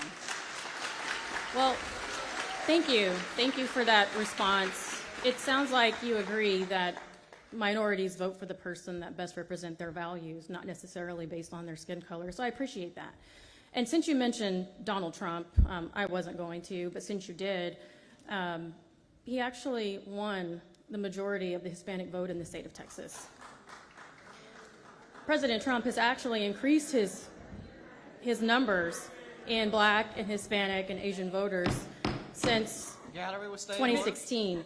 So my question for you Chairman, now, I since you don't mentioned believe it, this statement is true. my question for you now is, do you believe that those voters should be accurately reflected in the state of Texas? I'm not sure I fully understand your question, but I don't think anyone's contesting that Donald Trump didn't win the state of Texas. I don't have the breakdown. I'm speaking minority voters only. Well, I think overwhelmingly minority voters across the state of Texas elected or voted for Vice President Harris as their candidate of choice. That's not accurate. But my question for you is, do those voters deserve the same representation. I'm gonna just jump in really quickly. Thank you. I think earlier I made it clear. You say what? I made it clear that the majority of the state is minority. 60% of the state is minority. So when you're drawing maps, just to be clear, you should not be looking and trying to guess and figure out who voted for who. It should be about minority representation and them allowing them to elect their representation. If we did right in this state, regardless of who anybody votes for, because we don't have a magic wand, even though I know that Trump is afraid of them black votes, but nevertheless, so when I do the math, 24% or 24 of the 38 seats that we have in the state of Texas, they should be represented. It should be minorities that are electing their representation. So if y'all are going to draw maps, I just want to be clear. Instead of us having 14, I think there's, 14 total because it's some. Instead of having 14 seats that minorities are allowed to elect their representation, take it up to 24. If Donald Trump feels like he's going to be real strong, if Abbott feels like he's going to be real strong, if everybody sitting here feels like they're going to be real strong with the black, brown, Asian, whoever, that is perfectly fine, so long as their communities are not broken up. So all I'm asking is that we do follow the law, we follow the Constitution, and we give Texas 24 minority opportunity seats because 60% of this state is represented by people of color. And to go to your point, I do want to be clear because it's not about who sits in the seats, it's who does the electing. Right. One of those new seats, because we got 2 new seats in 2021, they both are Anglo majority districts, even though there was no Anglo majority that we got information about in the census. One of those seats elected a black man. The other seat elected a white man. One is a Republican, one is a Democrat. So I want to be clear that this is about race, because when we start to talk about the Voting Rights Act and we talk about Section 2, that is what it's about. It's about the state being reflective of the minority voices in that state. And when I'm talking minority, I am talking color. I don't care who they elect. But it's up to them to do the electing of who it is that they want to see, not allowing a minority of people, which Anglos are the minority in this state, allowing them to have an over-representation in D.C. That's it. Well, I agree with you 100%. Let me just finish. Let me add. Well, I agree with you 100%. That is actually my point in asking the question, because we have a majority-minority district who did not elect a minority. So thank you for your answer. Let me add to that. We've been locked out of the system for so many years. Lack of representation of people of color. That is the intent of the Voting Rights Act. And a person like her that does a good job gets elected by a majority of people of color. But the intent, we must not forget, and I agree with my colleague here, on the number of representation from Texas should be. I agree 100%. No, I just wanted to ask the representative what her source for the statement she made that the Latino population Unfortunately, majority. ma'am, all questions only come from the dais. Okay, well, she asked the question of the panel, and I'm just responding. I guess she doesn't want to answer. Well, enough said. Any other member wishing to question this panel? Chair recognizes Ms. Jones to question the panel. This question is to the congresspersons sitting out there, because you know your districts, your boots on the ground. So all 3 of you are lawyers, correct? Correct. Yes. Okay, I thought so. And have all 3 of you participated in redistricting in your capacity as elected officials ever? I was on the special committee on redistricting when I was in the Texas Senate, and I was been through about every redistricting since we redistricted city council back in the 90s. Okay. And I was in the State House in 2021 when we Doing did that this redistricting. Yes. So you have or you have not? I have not been involved in redistricting in any official capacity. I was a sitting member of Congress when the last map was drawn, and so I observed the redistricting process, but I have had no involvement in it. Okay, so then my question is to the two, Congresswoman Garcia and Congresswoman Crockett. This redistricting process, please explain to me if it's the same or different than previous redistricting processes. Could you do that, please? I can tell you that we noticed a lot of inconsistencies, and I was able to testify about this because we are in litigation, and it is so interesting that the state for 4 years has been arguing how these maps were race neutral and how great these maps were. And we do know that every single Republican voted for these maps, but now all of a sudden they don't like the maps that they put into place. But nevertheless, I will tell you that there was some random person or persons that were in some random room that were drawing maps. I never got to see the person. We heard rumblings that it was a guy that had messed up maps, I believe, in Colorado or some other state he had been in. And so this was not a matter, just for the people that are sitting here. We have the ability to draw maps as lawmakers. There is this thing called Red Apple. And we actually, when it comes down to doing our maps for the State House, we didn't let some random person in the room come and draw those for us. We actually drew the maps ourselves. And so I participated. I offered an amendment specifically on Texas 30, which I was not representing or running for at that time. And in order for me to get my amendment approved to even be able to make the amendment, number one, we had to pre-file, which that never happened. We had gone through redistricting for our state house maps. There was no pre-filing of the amendment required before you could actually bring the amendment to the floor. So I had to pre-file with an amendment, and then ultimately, before I could actually bring the amendment on the floor, whoever these random people were in the room, I never got to go. I had to hand my amendment off to one of my colleagues from the Republican side. They then went to the people in the back somewhere. Then they came back out and told me whether or not I could actually present my amendment on the floor. We also know that they did what they're doing now, which is pretended as if they were going to draw some maps, but in actuality, somebody else is going to give them the maps. And then they had people testifying as if they were listening, but then there is no clear record for the courts about how people feel when they directly impact their districts, because they weren't given an opportunity to talk about the impact on their districts because they don't know the impacts. But they get to say that we did hear from them when you really didn't. So in order to file, would you agree with me that in order to file an amendment, there's got to be something filed? Yes. And I have to like it or not. Yes. And then if I think something needs to be changed, then I file an amendment to change that. Would you agree with me on that? Yes. Okay. So in the process that we're having right now, there literally is nothing to file an amendment on. Would you agree with me? Correct. Right.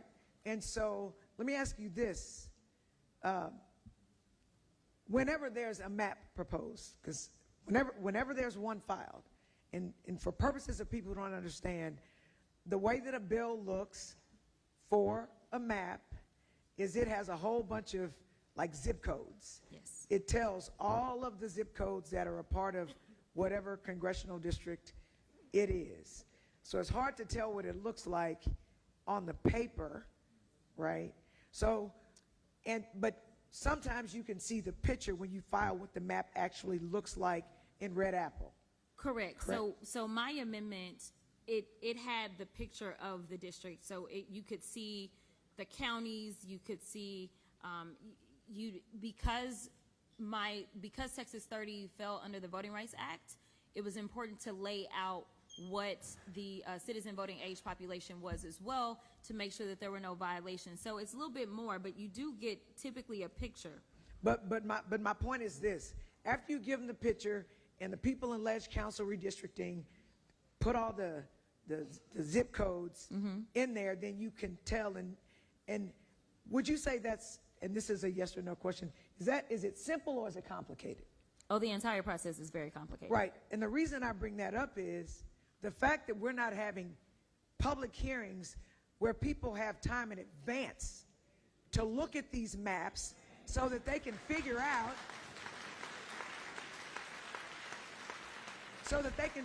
where all these zip codes are to see how it affects them is definitely a lack of transparency for the people that are fighting for their rights to stay together. Would Yeah. you agree with that?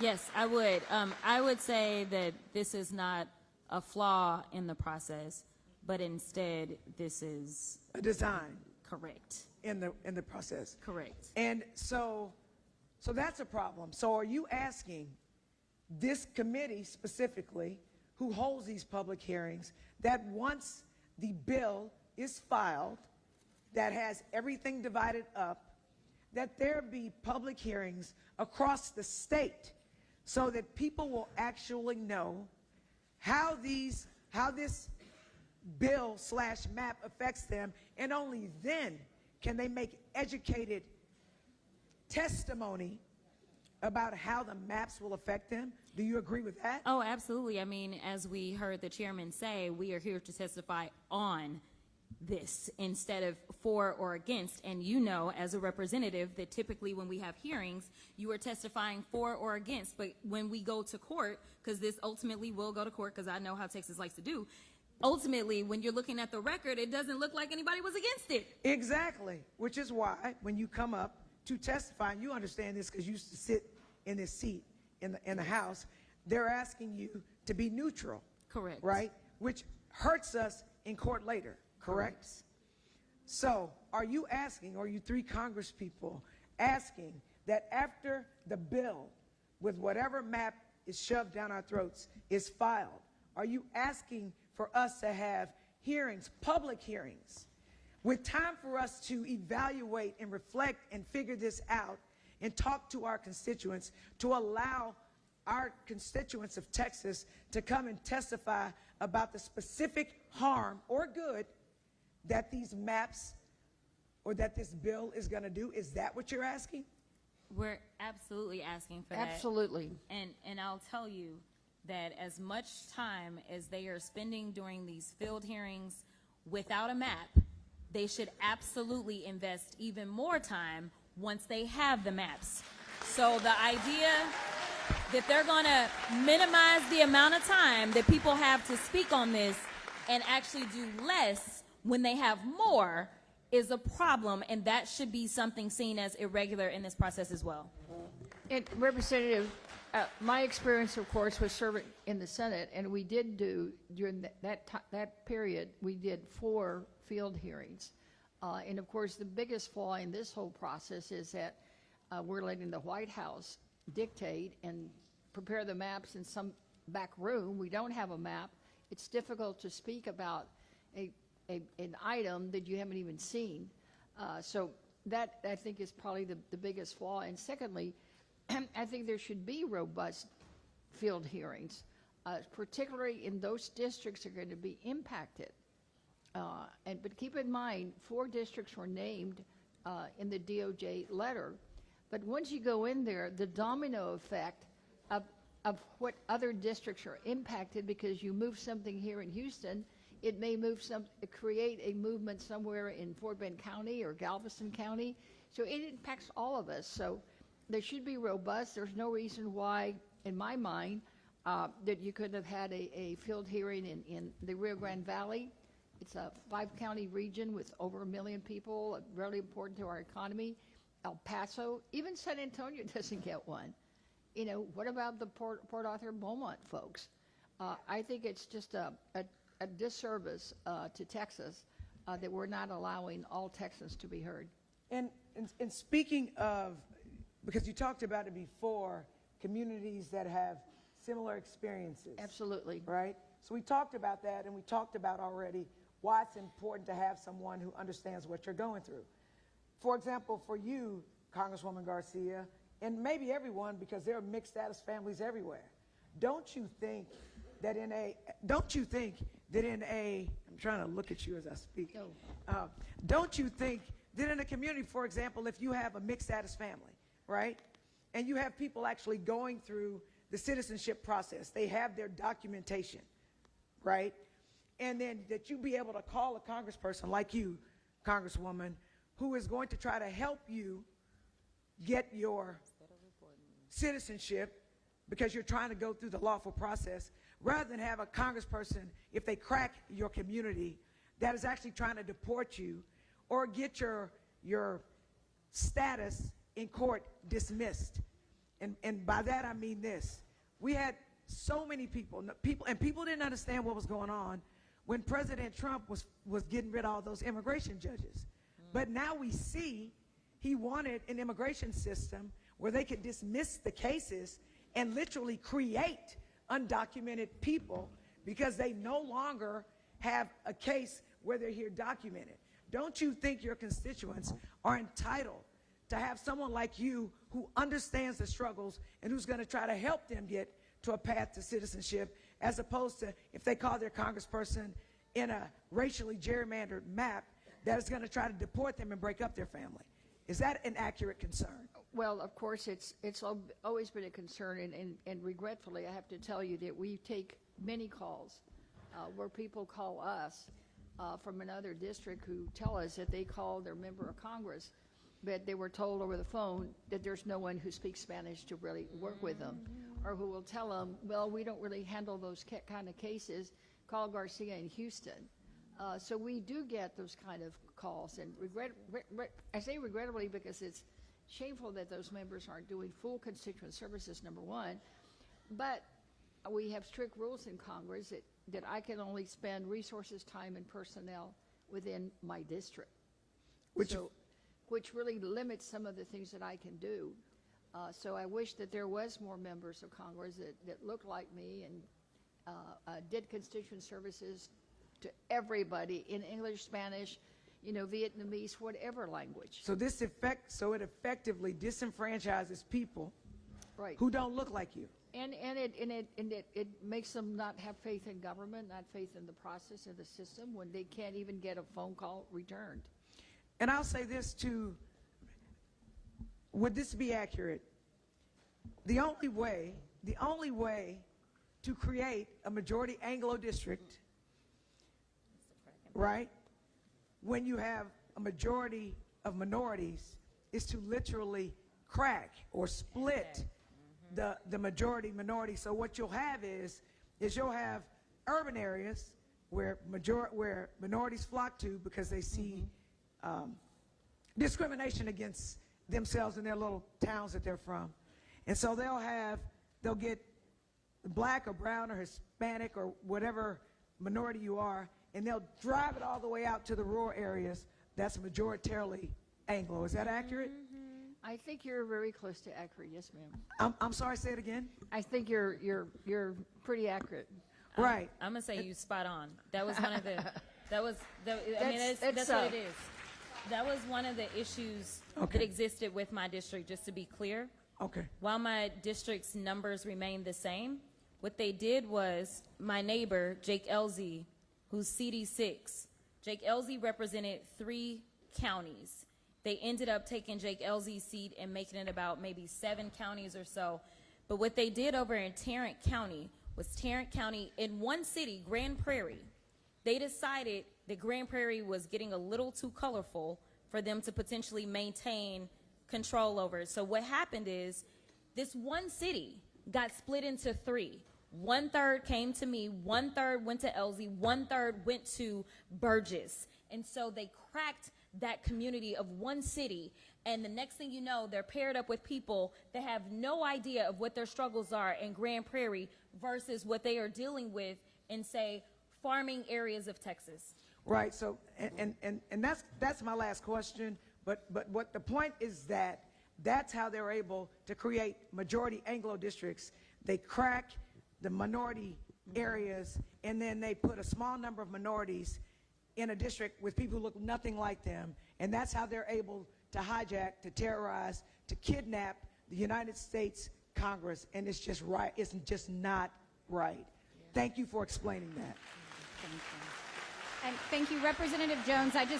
wanted to say, people say for the record all the time, but this time truly for the record, I agree with my colleagues that we should absolutely have more hearings on the maps for precisely the reasons they just outlined. People need to see what a new map is going to do to their community and be able to come to all of you and talk about why it should or should not, and most likely should not happen based on the things that we've seen. So it's really important that once there is a bill and a map, that the public has an opportunity to see it and to meaningfully give you all input before you proceed. And I would ask that you not proceed, that you make the decision whether to do this or not, that you choose to end this process and focus on the real and urgent needs of our fellow Texans and our great state. Thank you so much. Absolutely.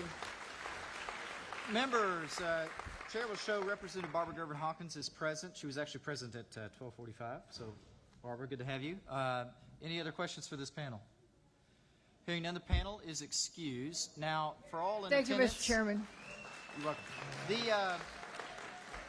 We had the witness affirmation forms were printed, and individuals were able to sign those. The chair, though, didn't get an opportunity to announce that they were closed. So what we're going to do is we're going to stand at ease for about 5 minutes to give our precious court reporter a break here. And just to remind everybody, when we come back to, I'm going to close registration at that time, so that's your warning. So on that, the House Select Committee on Congressional Redistricting will stand at ease for 5 minutes.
House Select Committee on Congressional Redistricting will come to order. And that's all right if it takes a little bit of time. The House Select... My audio on? The House Committee will come to order. Thank you, Dean Thompson. Please take your seats. We'll give you a little bit of time. And just so the record is clear... Come sit over here. I'm going to make sure everybody hears me. Just so the record is clear, anytime we take one of these breaks where we're standing at ease, that clock's not running. I just want you to know that. And just so you're aware as well, thank you, Speaker Moody, all the questions that we had at the very beginning, none of that counted towards the time at all. So that clock only runs when someone's testifying or answering questions up here at the front. All right? And just so the record's clear, we've only used 1 hour and 22 minutes, okay? So now, as the chair previously mentioned, the time for registration has been reached. Is anyone else in this room that is present wishing to register or testify that has not registered or testify? Chair hears none. Registration is closed. All right, members, we have one more important announcement. Would Crystal Jordan... Is Crystal Jordan here? If Crystal Jordan could make her way into the room or up front, I have your credit card. Now, I'm a man of honor, and I am not going to use your credit card, but if you could come claim it, I would feel much better about myself. Either that or it's going to go to the police. So, if Crystal Jordan could come kindly pick up her credit card, and it is in the safekeeping of the chair right up here at the front. Now, with that, we're going to go back to our panelists here. Chair will call as our next panel Dr. Sergio Lara, Al Green, Nick Lampson, and Sasha Leggett. If you'll make your way up front. Now, Dr. Lara, we're going to have you go last because I need you to sign your witness affirmation form. I'm going to have them bring that to you. I haven't started the clock. And our next panel after this, so please be ready, is going to be Bishop James Dixon, Christian Menifee, and Augustin Pinedo. And I apologize if I messed up any of those names. With that, we're back on the clock. Chair calls Al Green. Chair shows you registered to testify as Al Green on behalf of yourself on Congressional Redistricting Plan. Of course, you're the congressman for the 9th District of Texas. Is that correct, sir? It is. Please give us your testimony. Before I give my testimony, Mr. Chairman, I do have a document for the record. And we have passed those out for you, Congressman. Well, thank you very much. Mr. Chairman, by way of further introduction, I am Al Green, a liberated Democrat, unbought, unbossed, and unafraid. And I stand and sit here today because the dean is correct.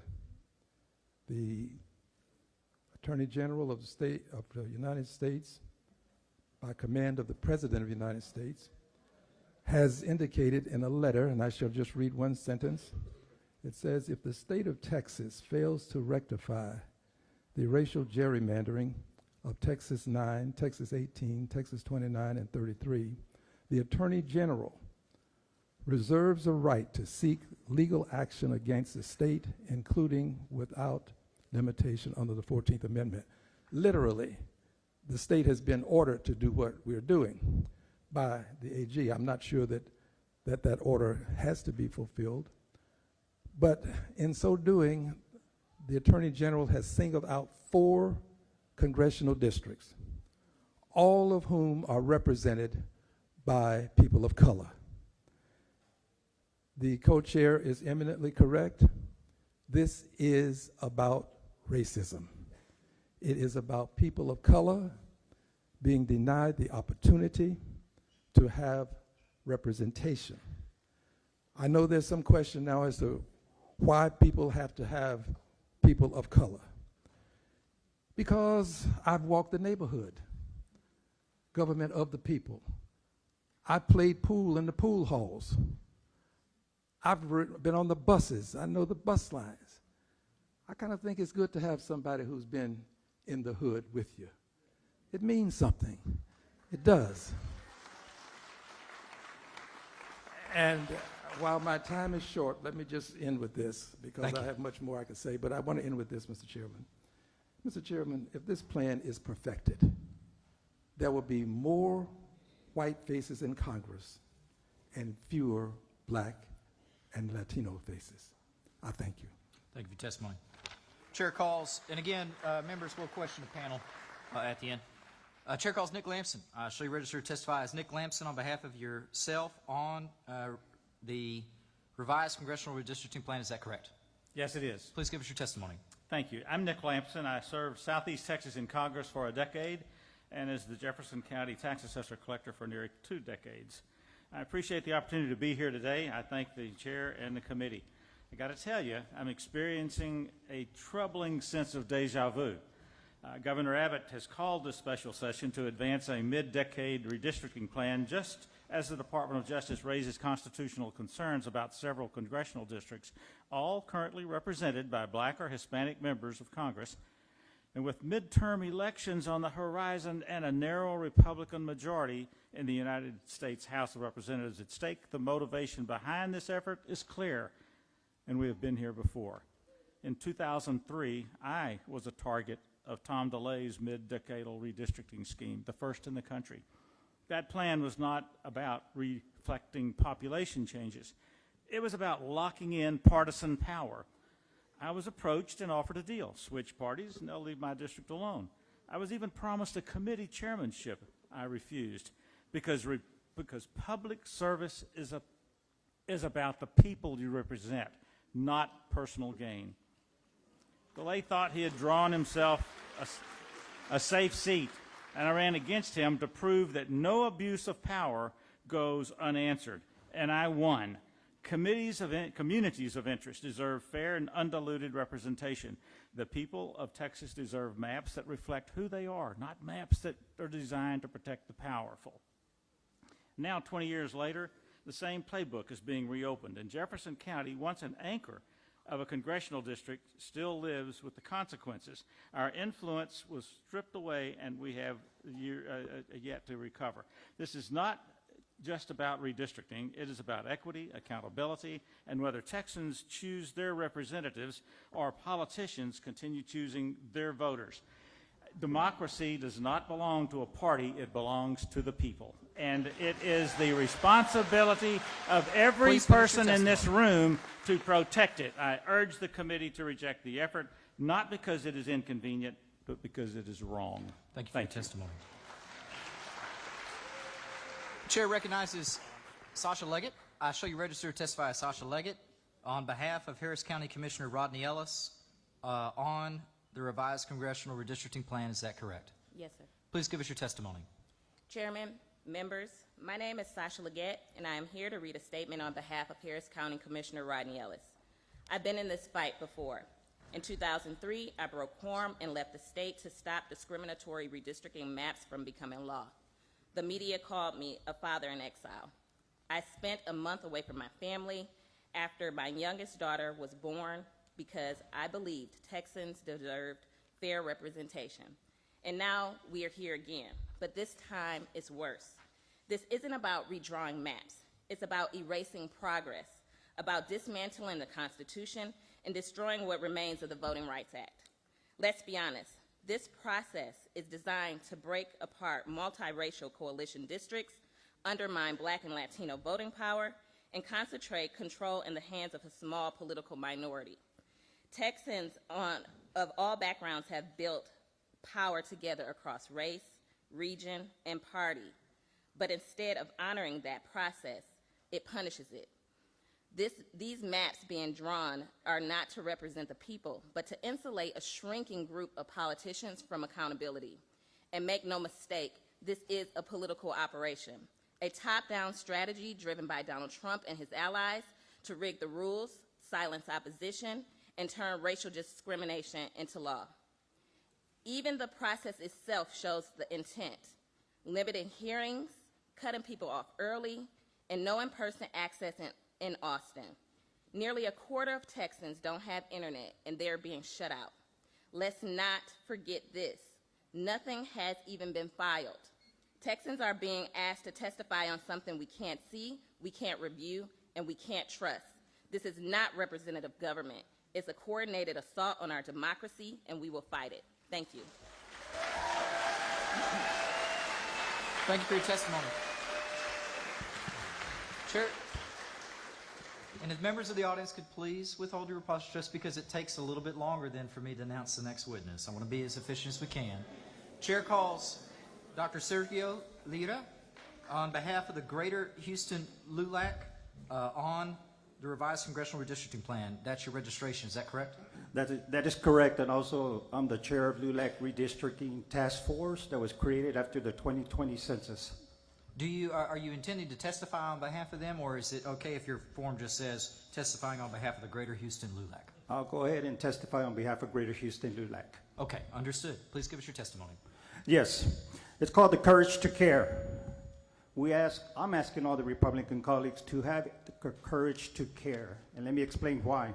Because the population boom in Texas in 2020, according to AI and Google, was 95% folks of color, mostly Latinos, Asian Americans, and African Americans.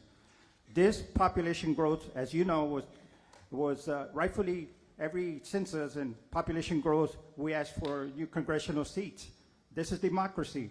However, a majority-minority district was not created. In fact, as we know, 2 congressional districts were Republicans.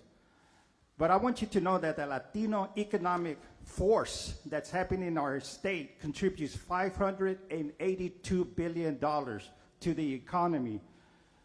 I know that your heart is in the right place to do the right thing. And I know you want to ensure fair representations to everyone in your district. And you have voted for the previous map that was considered race neutral. But you were elected to serve all constituents, and Latinos are now the majority in many areas, and in particular these 4 districts. But I want you to know that Latinos live in your community. Latinos attend your church. Latinos go to your schools. Latinos build your homes. Latinos are actually the essential workers in this building, and they need representation. Do not vote for the mid-decade redistricting map. Let me tell you why. It's a dangerous precedent. It will cause a snowball effect where, in fact, Democrats may do the same thing in the blue states, and in reality, we're all lose. Let's focus on saving lives. Let's focus on flood litigation. Let's focus on the THC legislations to no longer hurt and harm young children. What's more at stake here is the lives, whether you're red or blue, but we have to save lives and do what's right and have the courage to care. And let's keep things as they are. Thank you. Thank you for your testimony. Members, any questions for the members of this panel? The chair recognizes Mr. Manuel to question the witnesses. Thank you. Mr. Lamson, we're from the same area, and we have a very different demographic than most people. We're really mid-sized rural, and we're often grouped in with Harris County when it comes to health care access. Can you tell me what has been the consequences of not just Jefferson County, but Orange and Hardin and those other East Texas places that we used to have districts where we had things more aligned in, what that's done to our rural hospitals, to women trying to give birth, for people who need health care access when we had those districts of interest split in 2? It was a true community of interest, We had primarily interests in coastal issues, industrial and agricultural. The district ran, before it turned to District 9, where Al is now, that district ran down the coastline for a little over 100 miles. There were a lot of issues that were very specific to that area. The main one, the deepening and widening of the Sabine Neches Ship Channel. We had worked, my predecessor, Jack Brooks, not the immediate predecessor, Steve Stockman, but Brooks worked for years trying to prepare the continuation of the development of that ship channel. I picked it up, was on this transportation committee, had won support from members of Congress all over the country to be able to move those activities forward. And in 2001, we built the most important piece of it, which is a saltwater barrier. Because as the channel gets deeper, salt water comes in, would run up and could potentially kill off the Davy Crockett Forest to the north and other environmental impacts.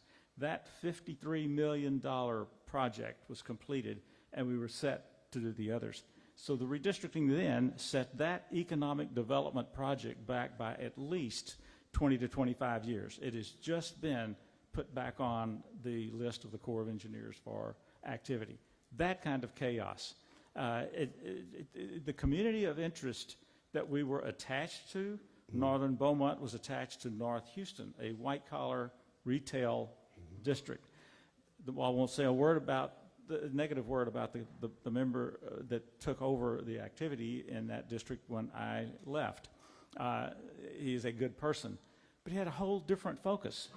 I can't say he didn't care about the Neches River, but he was not there to understand what the problems and the needs and the concerns of industry, which is the economic driver of the entire of East Texas, including Orange County. It was a major problem for us. And because you touched on this, the way that we were trying to improve our area was to make sure that we didn't get the flooding that was happening from anywhere else that was northern to us in Texas. But it was also helping, unless I'm wrong, it was helping cities like Houston and Dallas where they wouldn't have so much flooding, because what would happen is we had done all the work for all of the water to come down faster, but without flooding our area as well, and a lot of that stopped, unless I'm incorrect on that one. It takes a community. People have to work together. Unity is required. And yes, the things that we were doing in the 9th Congressional District worked very closely with the folks, the old 9th, worked very closely with the people here in Houston. The 9th District had the southeastern portion of Harris County in it at the time. You're correct. There are many, many issues that affect it. I now work for a hospital system. That hospital will be impacted because of decisions that are going to be coming out of the Congress over the next several months. One of our major demands were a rural critical access hospital in the middle of a rice field. And if it goes down, most of our patients are Medicaid patients, and if that goes into effect in the manner in which we think it will, it very likely could drive this company into bankruptcy, which is what we took it from 11 years ago. And then this is my last question. When it comes to the health care access, we know that we have women who are trying to get to the hospital in our area and just dying because they're driving 40 minutes to an hour just to give birth because there are no hospitals in certain parts. Can you explain, I guess as fast as you can, explain, have people's income in East Texas gone up or down since they started busting up districts with community interest, that were coalition districts or majority minority districts? Has that helped people's income when we said we were steady in the 90s, or has that made areas like ours go down and become poorer? Poorer. It has not been helpful. And I was on a task force that included folks as far up as Jasper. Actually, some people from Lufkin came down and participated in it as well. And the study was, is there something that our hospital system and the hospitals in Beaumont could do to assist those people up around Jasper, an hour and a half north of us, deep East Texas. And what we found that over I forgot the exact number, approximately 600 women with their pregnancies could not find assistance and had to drive for more than an hour and a half to get prenatal or postnatal care or delivery services. That area is a poor place to be, and it needs improvement and needs someone who cares enough to inject themselves into the issues and make something happen. Thank you so much. Thank you. Ms. Jones, for what purpose? To ask one question to Congressman Green. So recognized. Congressman, can you tell why redistricting, specifically Congressional District 18, is disadvantaged in this process because it does not have a sitting Congress person? Thank you for the question. Let me start with this. District 18 has made a difference. And when we had the vote on this big, ugly steal of a bill, it passed by one vote. One vote. If the 18th Congressional District had been represented, it would not have passed with those votes. And the 18th is important because Jackson Lee and I were partners. We worked together. She did casework. If you had a problem and you were a veteran, she would take up your calls. If you were a person who was undocumented and out of the country, she would try to get you back if the law permitted. If you were a person who literally had no air in your home and you needed air conditioning, she would help find it for you. She went above and beyond the call of duty. This means something to people. But let's not forget Sylvester Turner. Sylvester Turner had a very brief tenure. But in that period of time, it became intuitively obvious to even the most casual observer that he was going to be a great congressperson. I was with him the night that he transitioned. We were at the joint session of Congress. Some of you may recall that I was there.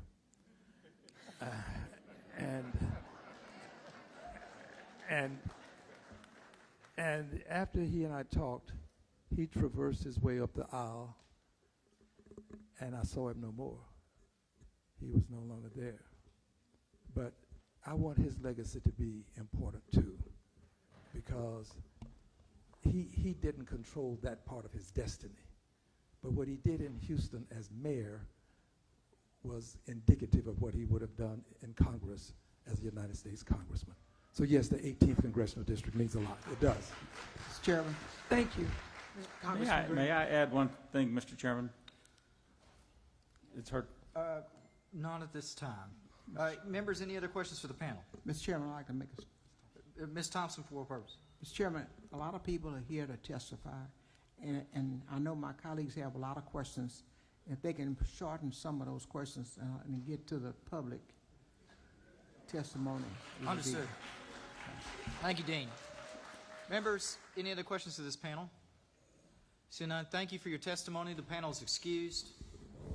The next panel, as we previously mentioned, if you'll make your way up, Bishop James Dixon, Christian Menifee, and Augustin Pinedo. While they're making their way up, the chair recognizes Vice Chair Rosenthal for a brief announcement. Thank you, Mr. Chairman.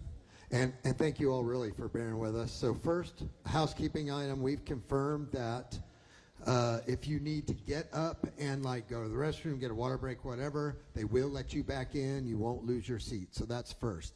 Second, we want to move through this next panel quickly if we can, because we came here to listen to you and we want your testimony. So I'll be moving at the end of when we reach 4 p.m. I'll be moving to extend time. We'll take a vote on the objection to adjourn and stuff.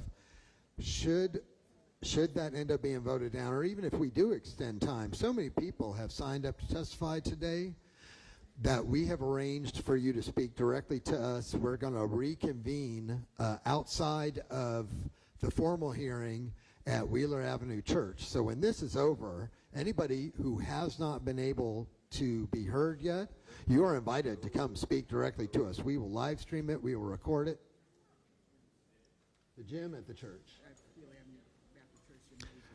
Wheeler Avenue Baptist Church Gymnasium after this. Okay. Thank you very much. Thank you, Vice Chair. And as our panel is up here, our next panel, so please be ready to come up after this one.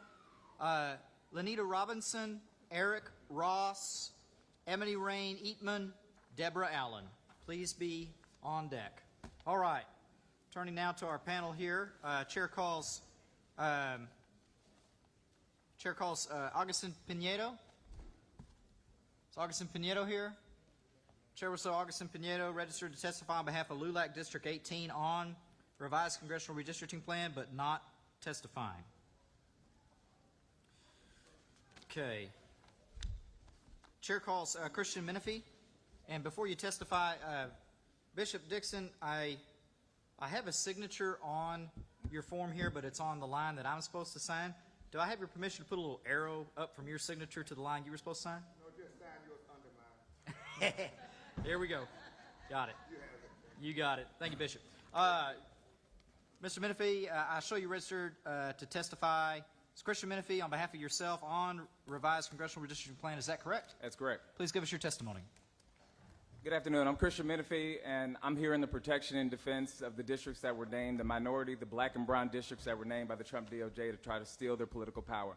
I'm here to say enough is enough. Do not steal the political power of these districts. Now, I live in the 18th Congressional District, and the folks who live there know that historically, the reason that that district is what we've known it to come to be is because of the severe racism that existed in this country. Black folks in this country couldn't register to vote, couldn't vote, and if they did, they faced violence, and in some instances, even worse. But despite that, we know that over time, just because time has passed, that doesn't mean that that racism has gone away. You got redlining. You got blocking people's access to Capitol. And over time, you've seen that the relics of that racism still exist today. That's why if you go throughout the 18th Congressional District, you'll see food deserts. That's why there are communities in the 18th Congressional District that have 9 or 10 concrete batch plants in a mile of a single community. That's why you have lower life expectancy, and that's why you got cancer clusters all across the 18th Congressional District. Now, despite all that, the governor in the state of Texas has targeted this district. When we lost our Congressman Sylvester Turner, the law says that the governor's supposed to call the special election immediately, but he set it for November, so that people in this district are going to go more than a year without congressional representation. That means that when there are votes on the floor, nobody's there to vote for our district. That means that when immigrants and veterans need their cases worked, nobody's here to do that work. That means that when SNAP benefits and Medicaid are cut, there is no voice for this district. I'm here to say enough is enough. State leaders have targeted this district for far too long, and it's time for you to do the right thing. Do not strip these folks of their political power. Do not adopt a redistricting plan that does that. Thank you. Thank you for your testimony. Chair calls Bishop Dixon. Thank you, Mr. Chairman. Mr. Dixon, I'll show you registered to testify on behalf of the NAACP and Ministers of Houston. Is that correct? That's correct. And it's on the revised congressional redistricting plan. Yes, sir. Please give us your testimony. Thank you, Mr. Chairman. And to all of the representatives here, welcome to Houston, and thank all of you for being here today. I represent the Houston NAACP, and I'm also privileged to speak for the state NAACP, along with, of course, pastors across the city of Houston and the Community of Faith Church, which has been in District 18 long before it was a district. Our church is 150 years old, founded by the formerly enslaved Reverend Jack Yates, for whom the area high school is named, who helped purchase Emancipation Park in District 18.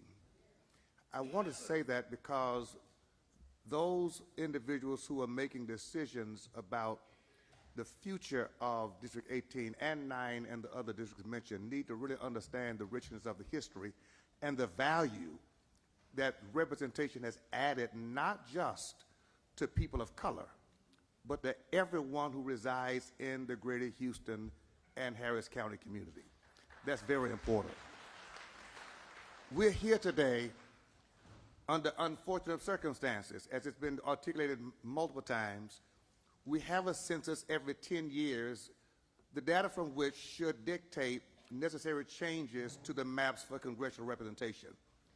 That is a common sense plan.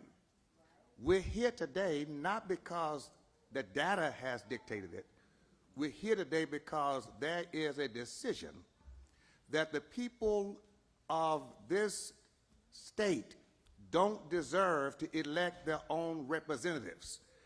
And it's proven that political and racial gerrymandering proves that the elected chooses their voters as opposed to the voters choosing their elected. And whenever that occurs, the people always lose. I want to say to us very quickly. Yeah, please finish your testimony. I will. very, very quickly that what is being done is oppressive, it's racist, and we need to be clear on this, that it's unconstitutional and immoral. And speaking as a prophet, the Word of God says in Zechariah chapter 9, chapter 7, when you oppress God's people and your hearts are too hard to change, the wrath of God will come. This is a warning to Texas. Don't play with God's poor, oppressed people, taking their insurance, their Medicare, and their health care, because there is a God who's bigger than anyone in the White House, the Texas Senate, or the Congress, and judgment shall come. Thank you for your testimony. Members, I have one. gallery come to order. Members, questions for the panel. Chair recognizes Mr. Manuel, question panel. Mr. Menifee, I know that you're a county official. I have one question about CD 18 because I brought this up before. How long has Congressional District 18 been without representation? And what have been the implications on the county by not having representation, even though apparently we just need to get a map done and redistrict right now because the governor gave us 2.5 weeks and said, let's get it done? The late Congressman Sylvester Turner passed away on March the 5th. And an important point here is, under the law, the governor is supposed to call the election as soon as practicable. Now, there have been Republican districts, Philemon Vela in 2022, right? When that district became vacant, Governor Abbott called the election to take place in June. And one of the reasons that he gave when he did so in the proclamation was because hurricane season was approaching and people need access to their federal representative to get resources from FEMA into their communities, right? This is the governor of Texas speaking. That same governor then looked at the black and brown folk in the 18th Congressional District and said, you get November, you don't get June. So we're going to go more than a year without congressional representation. When that's happening, I'll tell you right now, back when Congresswoman Sheila Jackson Lee was in office, if there was a hurricane that happened, she was on the phone with the county working with FEMA to get resources back into the community. That's what's missing right now, is we don't have an advocate who can get those resources directly into our community.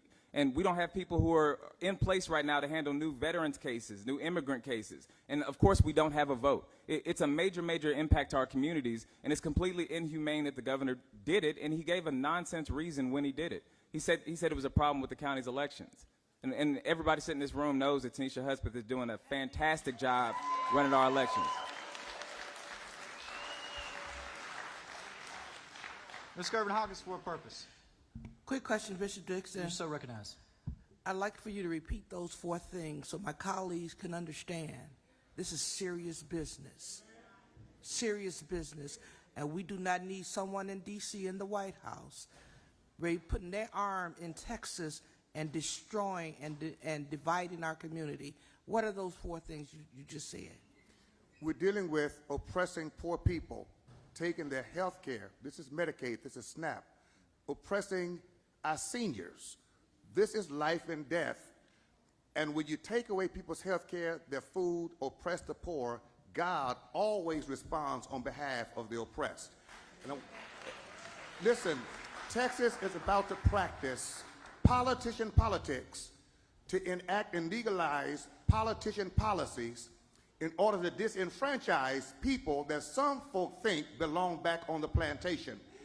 We need to understand that this is against the laws of God and not just the laws of the legislature. It's a higher law than that. And I'm asking every Texan, black, white, brown, Democrat, Republican, if you say you love God, you love people, you've got to love the right people right now and enact the right policies, or your name will be guilty of the blood that it will cost.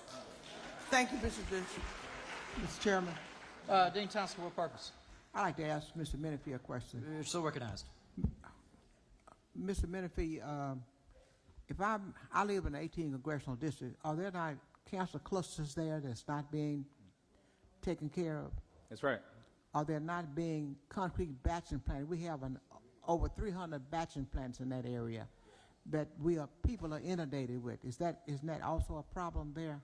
Yes, there is. And there have also been other EPA problems that impact the health and safety, not only of the people, but all of the people that live within that geographical area that are impacted.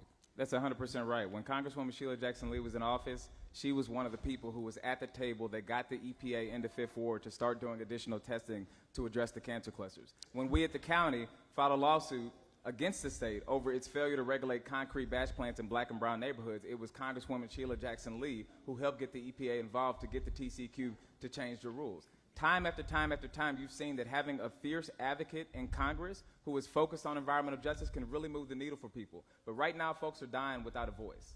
Folks are sick without a voice because the governor decided to play politics with a seat, but he's playing politics with these people's lives. And we've been denied a representation. No representation right now. Thank you. Members, any other questions for the members of this panel? Hearing none, thank you for your testimony. This panel is excused. Chair calls Lanita Robinson, Eric Ross, Ebony Rain Eatman, and Deborah Allen for our next panel. The panel after that, please be ready. Mary Ham, Angela Robin Anderson, Patricia Garris, and Maritza Wong. Please be ready. All right. Chair calls Lanita Robinson. Okay, I'll show you registered to testify as Lanita Robinson on behalf of Pure Justice on revised congressional redistricting plan. Is that correct? Yes, sir. Please give us your testimony. Is that mic working? Is it working? There, if you just make sure you talk right into it. Thank you very much. Let me get right into it. Good afternoon, honorable chairs and committee members. My name is Lanita Robinson, and I am proudly representing Pure Justice, a grassroots organization committed to economic justice, racial justice, and criminal justice reform. I am also a 7th-generation Texan and the granddaughter of a 100-year-old matriarch whose life spans from Jim Crow to George Floyd, from poll taxes to voter ID laws. The mid-decade redistricting effort is not about population shifts or court mandates. It is a calculated move that threatens to dismantle the decades of hard-fought progress in black and brown communities across Texas.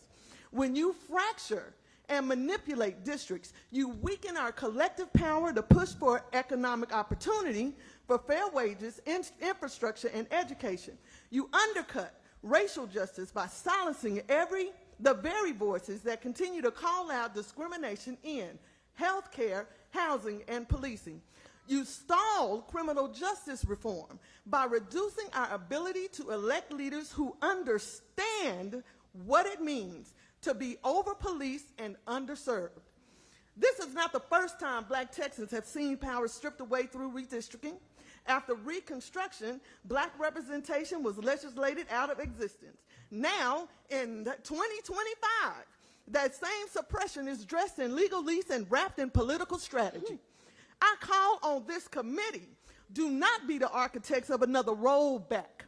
Protect the democratic rights of Texans, not just those with wealth and influence, but those whose voices have historically been ignored.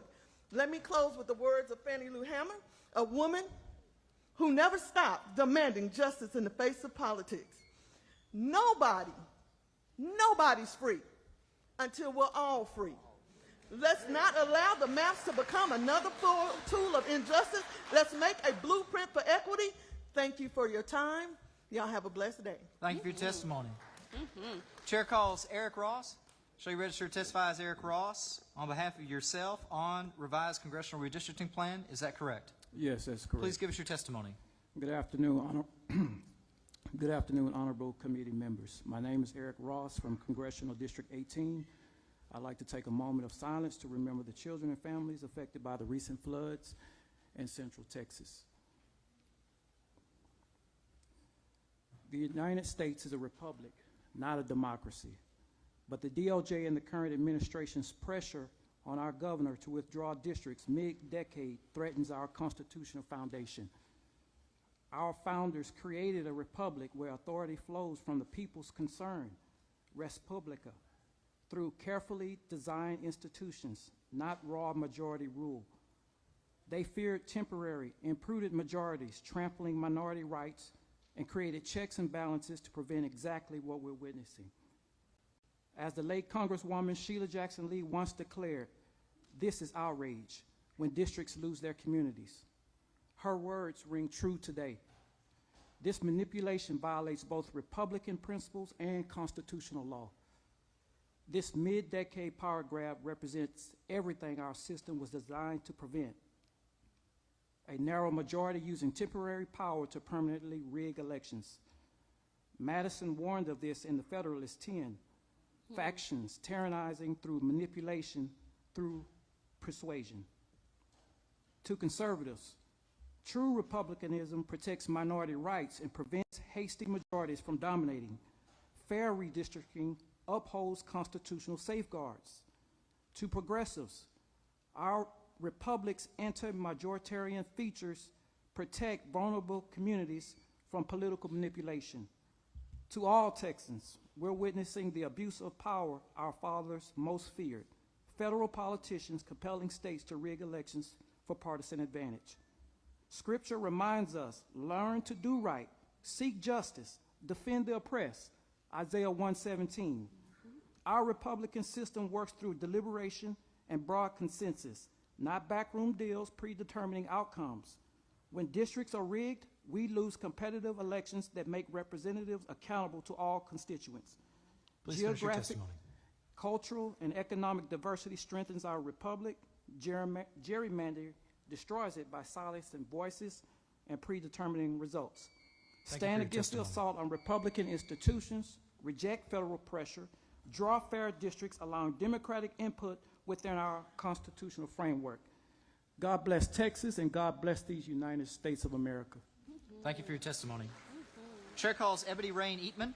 Present. Show you registered to testify as Ebony Rain Eatman on behalf of yourself on revised congressional redistricting plan. Is that correct? That is correct. Please give us your testimony. Thank you all so much for the opportunity. Once again, my name is Ebony Rain Eatman. I failed to mention this last time, but I am one of the many candidates that are running for the Congressional 18th District. But I want to bring attention to this moment. Representative Wu, Wale, and Turner expressed that we are all unclear why we're here in this particular process at this time, but the answer is very evident. This administration is currently being bullied into breaking procedure to appease a fascist. Growing up, I was taught that giving into a bully doesn't stop them from tormenting you, it makes you an easier target. Your actions reflect a government that does not understand what its true power is and where it comes from, so let me help you understand where it comes from. Your power comes from the consent of the governed, not from threat of force. We are not scared of a fascist man-child, so why are you? Your mandate shouldn't come from a felonious, self-appointed king, but from us, and we did not ask for this. We, the people, demand that you remove this agenda from the special session and disregard the president's blatant attempt to rig our democracy. Last time I spoke to you, I begged you to get a spine. This time, I'm echoing a warning from my colleague Isaiah Martin when he mentioned in his Thursday's remark before he was unceremoniously removed from his speaking podium. History will not remember you kindly if you don't stand up for Texans. Fight like a Texan. Fight back. And there is no reason why this government has to kowtow once again to a felonious, self-appointed king who has no intention of meeting the needs of Texans. His one resource is to say that he can live and rule according to what the real people need. But the real people have been telling you for the last 72 hours, we did not want this.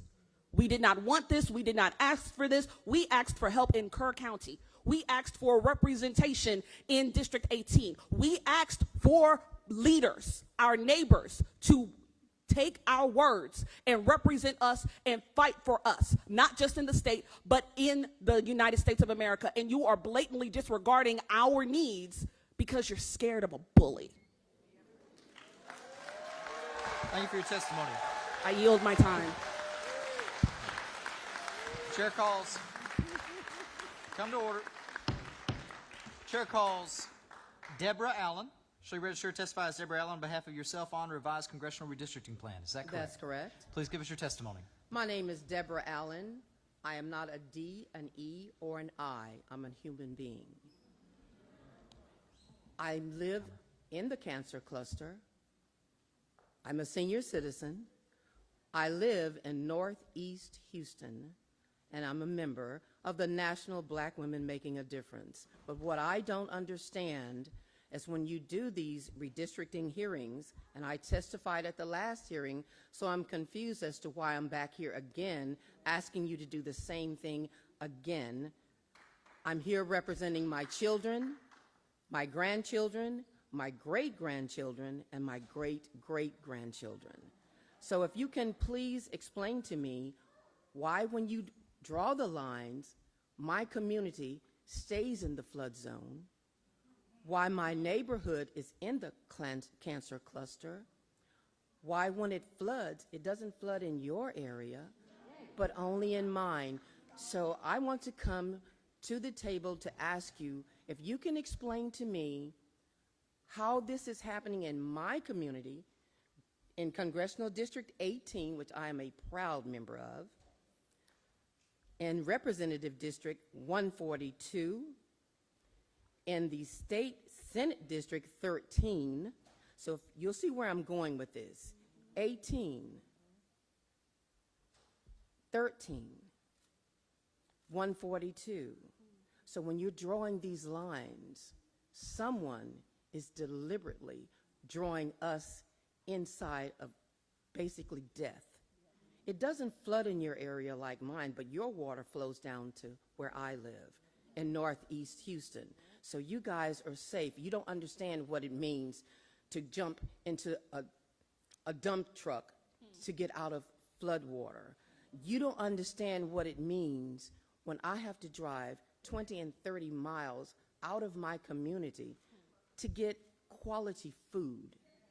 You don't understand, and if you do, please correct me, because I'm taking care of my family and my neighbors, but if I came to your house, would you feed me? If I came to your house, would you help me? So when you draw those lines, make sure that you are taking that into consideration, because where we live in Northeast Houston, we help everybody. We don't care if you're black, blue, brown, or green. Thank you. We help everyone. Thank you very much. Thank you for your testimony. Members, any questions for this panel? Seeing none, the panel is excused. Thank you for your testimony. Chair calls up for our next panel Mary Ham, Angela Robin Anderson, Patricia Garris, and Maritza Wong. If you'll make your way up to the front for these 4 seats. The next panel after that is going to be Benjamin Whitman, Marcus Emanuel, Jacqueline Santillana, and Jonathan Marcantel. If you will please ensure that you're ready here in the room, and we'll come to you. Chair calls Marita Wong.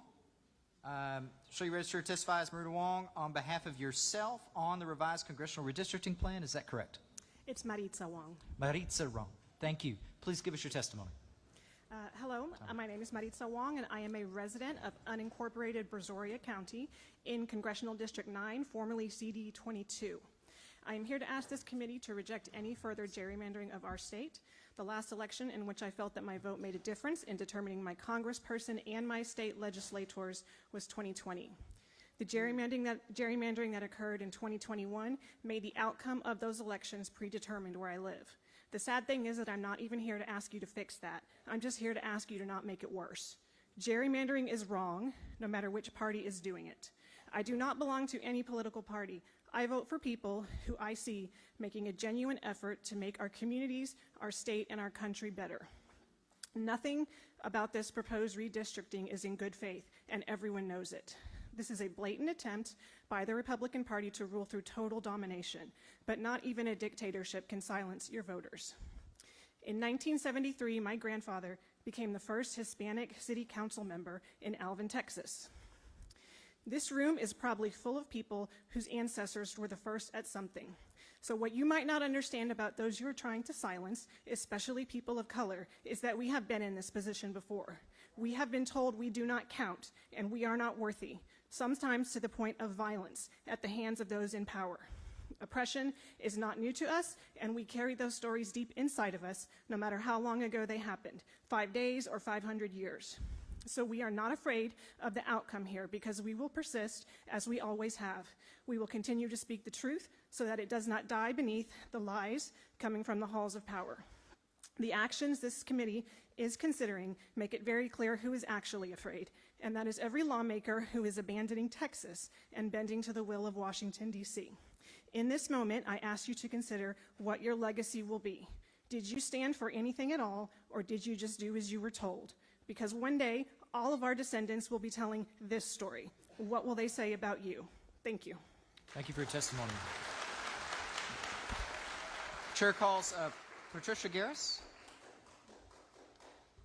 Shall you register to testify as Patricia Garris on behalf of yourself on revised congressional redistricting plan? Is that correct? That is correct. Please give us your testimony. The year is 2040. Harry holds his elderly mother's hand, and even with long-term care coverage, she must live with him. The 2025 budget bill forced the closing and consolidation of skilled nursing homes. The nearest one is now 4 hours away.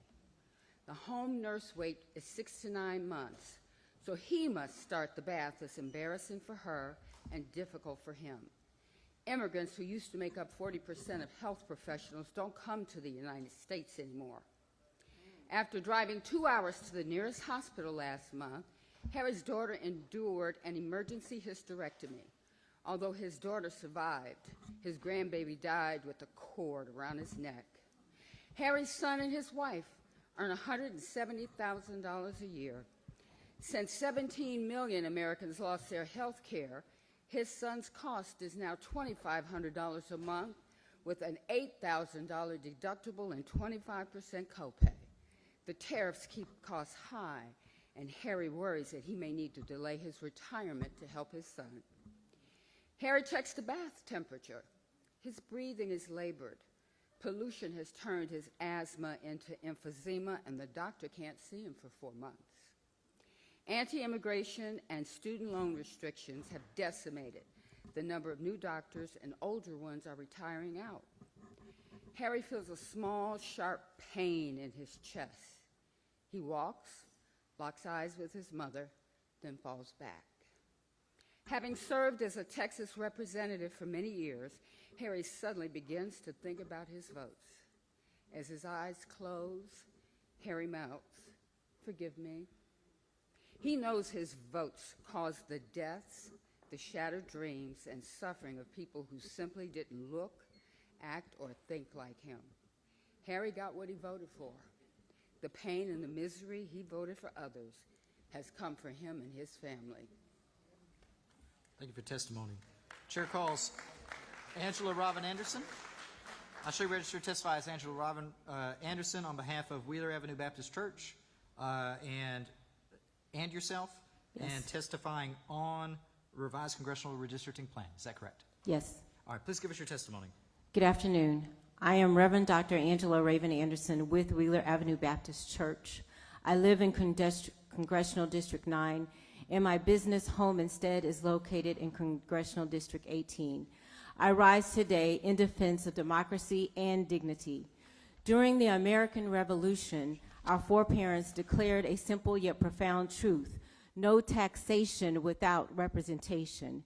That cry was not just about taxes, it was about power, voice, and justice. It was a demand that the people, not the privileged few, should shape the future of this nation. This is a democracy. We decided a long time ago that no king, no one person, no ruling class would govern over us.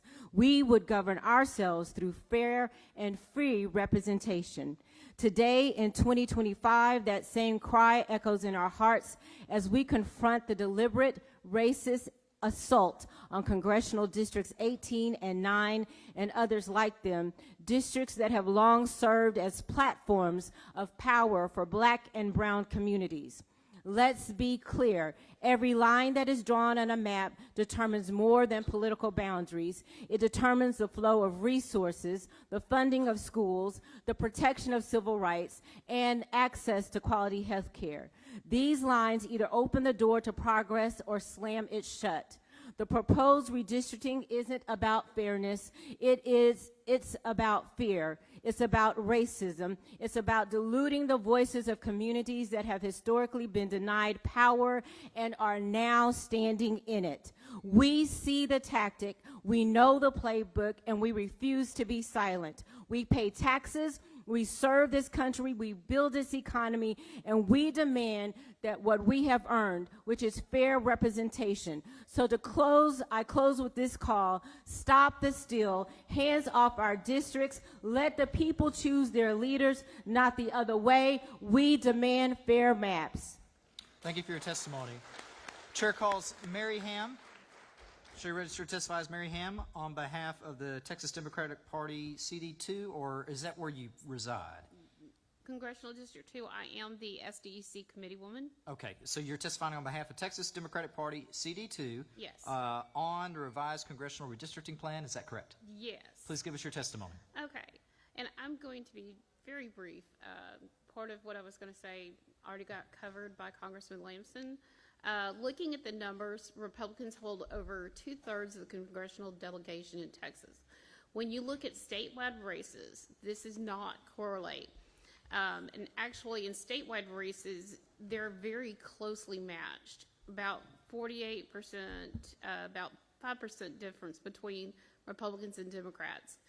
So you would think that there would be a, you know, the maps would be a little more generous to Democrats, that we'd have more seats, but that's simply not the case. Given in partial lines, the numbers would be more even. Representative would actually have to work for the betterment of the people. When you make a district so forward in one direction, you prevent, well, actually, you don't prevent, you make it so that the congressperson doesn't have to do much of anything unless it's in their nature. And we see in some of the congressional districts, it's not in the nature of the Republicans, just being honest. Now, times change. When you look at demographics on how you do the map, since you don't have a recent census, basically redistricting is going to be a crapshoot, okay? So you would basically be looking at the numbers from the last election, who voted what, to draw lines. And what you've got to understand is people move. Times are changing, people are changing jobs, and we are moving quickly. So what you got to understand is what you think is there may not be there. And I'll tell you a quick story, and it was told to you very, very, very little while ago. In the early 2000s, I worked for like the best boss in the world, Congressman Nick Lamson. And as he said, due to redistricting led by Tom DeLay, he lost his seat. Well, he didn't let that faze him. He then moved to family property, and he won DeLay's seat that should have been set for a Republican. So you cannot guarantee outcomes. People are fed up. We're tired of the games.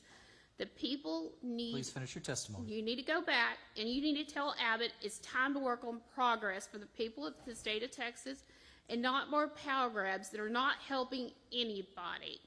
Thank you for your testimony. Members, any questions for this panel?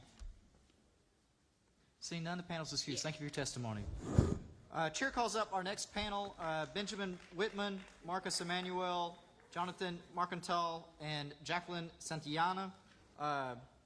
Benjamin, I'm going to need you to sign your witness affirmation form, if you don't mind taking it, Benjamin.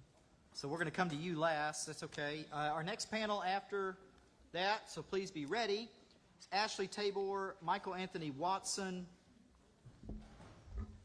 Tiffany Hill, and Jesus Maydell. I apologize, it's a little ambiguous on the D or P. All right. Chair calls Marcus Emanuel. Okay. Shall you register to testify as Marcus Emanuel on behalf of yourself on the revised Congressional Redistricting Plan? Is that correct? Yes, sir. Please give us your testimony. Now, under normal circumstances, I would thank this committee for the opportunity to speak, but considering that this committee hearing shouldn't be happening in the first place, I don't feel like that's very appropriate. Epstein's wingman literally went on live TV and admitted that the reason he wanted Texas's congressional map to be redistricted is for the sake of picking up 5 seats in this upcoming midterm. because he knows it's going to be a blue wave. The corruption is so blatantly obvious. Now, I'm not going to sit here and waste my time talking about the detriments and harms of redistricting for two reasons. One, because the speakers before me already gave a good synopsis. But secondly, because Republicans will go about pushing for initiatives already being conscious of the detriments and harms. They just don't care. We can see it with the big, beautiful bill that took away, or is going to take away, Medicare from 17 million Americans. And we can also see it with the voucher scam that recently was passed in Texas that's going to defund our public schools. That's why I'm more focused on making sure or encouraging voters to go out and vote in this upcoming midterm election, specifically vote Democrat, because my prerogative is to make sure that bad actors don't hold office anymore, rather than trying to beg and plead with bad actors to vote against their own immoral self-interest, although we know they're not going to. Americans have to realize that democracy is being torn down right before our very eyes. What the Republican Party currently stands for needs to be completely eradicated, and hopefully something more moderate rises from the ashes. And if not, then it needs to be eradicated again and again and again, as many times as it takes. Because if the Republican Party keeps moving in the direction that it currently is, under this fascist dictator, there won't be an America to speak of anymore. Thank you for testimony. Chair calls Benjamin Whitman. Shall you register to testify as Benjamin Whitman on behalf of the Cameron County Democratic Party and yourself on the revised Congressional Redistricting Plan? Is that correct? Yes, that's correct, sir. Please give us your testimony. Good afternoon. My name is Benjamin Guillermo Whitman. I'm a resident of Harlingen in Cameron County and a constituent of House District 37 and Congressional District 34. I'm here today because I care about the Rio Grande Valley, and I'm against the current redistricting efforts. I travel across the state regularly advocating for RGV-focused policies and greater investment in South Texas, but it's frustrating that to participate in this process, I had to leave at 3 a.m. from my home in Harlingen to get here and testify. So I've looked at many of those proposed maps, but among the most radical, Plan 2202, which stretches CD 34 from Cameron County all the way up to the coastline, just literally the coastline, to Brazoria County. Another Plan 2201 shoots inland but reaches all the way up to Warden, again, hundreds of miles from the valley. I wouldn't be left speculating if I just saw what the map that's being proposed. So many of these proposals as well do not reflect the communities of Texas. They're blatant attempts to gerrymander us into Republican pickups and dilute the voices of Latinos. It combines border towns like where I'm from in Harlingen with rural counties near Houston that have vastly different needs and cultural identities. For years, I've heard Republicans say that areas where I'm from are forgotten, that border communities are underinvested, and yet this process and these proposals actively undermine our voice by diluting it across hundreds of miles. Cameron County deserves dedicated representation. Our challenges require a member of Congress to be focused on our area, not having to balance rural areas hundreds of miles north. In March, for example, Harlingen was hit by hard flooding where I myself was trapped. But redistricting like this could very well cost us funding and attention we need for things like critical infrastructure. And I want to take a moment to speak directly to my fellow South Texans. Republicans are trying to dilute your voice and our region's importance in Congress. I'm still going to show up for my community, even if it's designed to discourage our participation. But I urge you to make your voice heard and to join me in rejecting this current partisan, mid-decade redistricting effort. Thank you. Thank you for your testimony. Chair calls Jacqueline Santillana. She registered on behalf of yourself on the revised Congressional Redistricting Plan. Is that correct? Yes.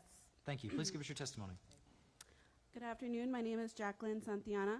I live in Willacy County, and I am a constituent of Congressional District 34. I have lived in the Rio Grande Valley for most of my life. I care deeply about my community having fair representation and their voices being heard, which is why I'm here today.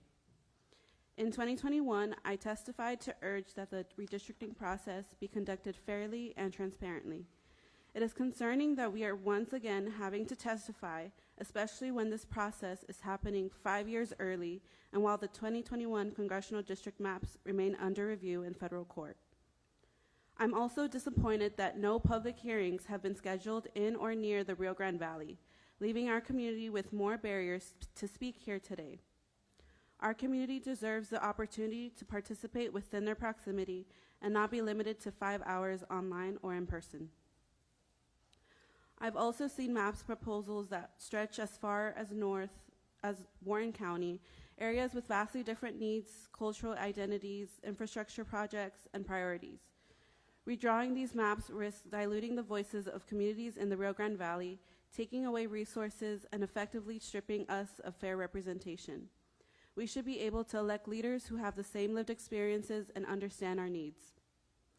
Instead of stripping power away from communities of color, our focus right now should be on delivering relief and support to those still struggling from the recent floods, not on redistricting that further divides us. Thank you. Thank you for your testimony. Chair calls Jonathan Marcantel. Shall you register to testify on behalf of the Texas Democratic Caucus and yourself on revised congressional redistricting plan? Is that correct? Yes, sir. Please give us your testimony. Mr. Chairman, if you will permit it, I have provided written testimony to the committee, and I will let that stand as my testimony in the interest of time. Well, we accept it and thank you and appreciate your help earlier. Members, any questions for this panel? Yeah, Dean Thompson. Would you like for that testimony to be a part of the written? Yes, ma'am. I'd like it to be part of the written record. Thank you. Perfect. And I believe you've handed that in to the assistant Yes, sir. clerk. We'll make sure that the members get it. Members, any other questions? Ms. Marcantel, thank you. Panel, thank you for your time. You're excused.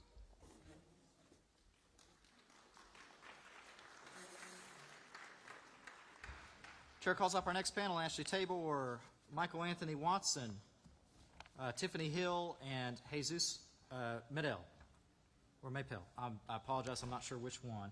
Our next panel, just so you'll be ready, is going to be Karen Knapp, Jerome Wald, Christopher Campariel, and Victoria Sullen.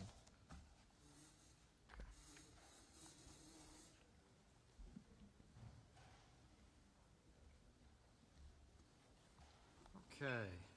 Ma'am, on the end, what's your name? Ashley Tabor. Okay. Chair calls Ashley Tabor. Shall you register to testify as Ashley Tabor on behalf of yourself on the revised congressional redistricting plan? Is that correct? Yes, indeed. That's correct. Please give us your testimony. All right.